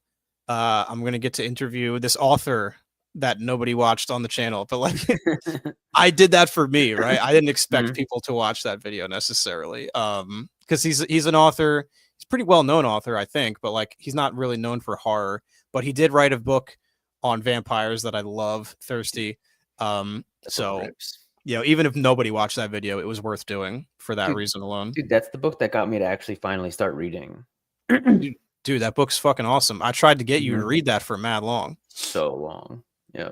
But dude, Undead of Night, again, thank you so much, dude. He's been, again, commenting for a while. And like that is such a valuable thing too when you're first starting out, is when you start to see like the same people watching and commenting your videos, and you start to realize like, oh, this guy's actually like, he's still around, he's still commenting. Yeah. This wasn't just like a one-time thing, so it's like clearly something I'm doing he's into. So like that's really cool, and you start to see that happen like twice, 3 times, 10 times, like, and then you're like, I'm building an audience. And it's like, I don't know, it's just really cool where it's like, I feel so far removed from the whole process that it's like, this stuff is all happening kind of quietly, like without my knowledge really. But then when you sit down and take stock of it and you're like, oh, like I'm almost 3,000 subscribers. Like there's people who regularly watch my videos. It's like, I have such imposter syndrome. Like I don't feel like I'm actually like I have friends in real life who like will try to talk to me about the channel, and they like what's it like to be a YouTuber? And I'm like, what? Like, I'm like, it's not really like that. I'm like, what are you talking about? Like, I'm not a like I'm, and then I'm like, oh, I guess I am. It's like, I don't see myself that way because I still feel like I have so much to prove still. So I don't really think like, I don't like to think that way, but it's just, it's very strange when it happens. So I feel like it's become such a thing too, which it wasn't when we were like growing up. Like YouTube wasn't like it was just a place where like there were some videos, but it wasn't like the monolithic thing that it is now. Yeah, no, 100%, man. Well, hey, listen, we're up on 2.5 hours now.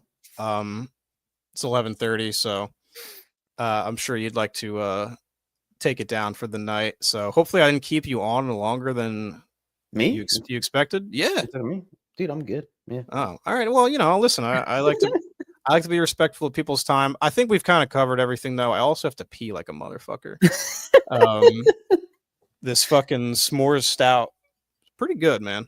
You don't wear that diaper when we do these, dude. I have like a bucket, but like, it's like a tin bucket, so it like splashes. I feel like you would pick it up, dude. I have some whatever. I got so many. We're going off the rails here a little bit. We're starting to get a little unhinged, I think. But yeah, we had a great turnout tonight from the chat and everybody. It was really great to see a lot of you guys hopping in. You guys seem to enjoy the Two Dudes One Shelf format. I enjoy the Two Dudes One Shelf format. Yeah. I do too, man. These are fun as hell because I don't feel like I have to like put on any airs, Mm-hmm. Not that we do for the other ones either, but I feel like we do like a lot of like research a little bit, so to speak, for the other ones. It feels a little more formal. I think that the idea with those is I at least try to approach it as like we're gonna have a pseudo intellectual conversation about this topic, and like hopefully provide some valuable insights whilst also being stupid as hell. So funny coming from us. Yeah. Yeah, it is odd, but like I do like to fancy myself as someone with like things to say from time to time. And that's the part of like being a YouTuber, right? Is like there is a certain level of ego behind it to where you're like, I feel so strongly about my thoughts on this stuff that I'm going to put my videos on the internet and expect people to hear what I got to say. You're like, check this shit out. But and it's like, I really don't think of myself as like an egotistical person at all. I actually have like some problems with like self-esteem sometimes like, to get kind of real with you guys. So it's like, it's just such a weird sort of dichotomy that happens like internally, yeah,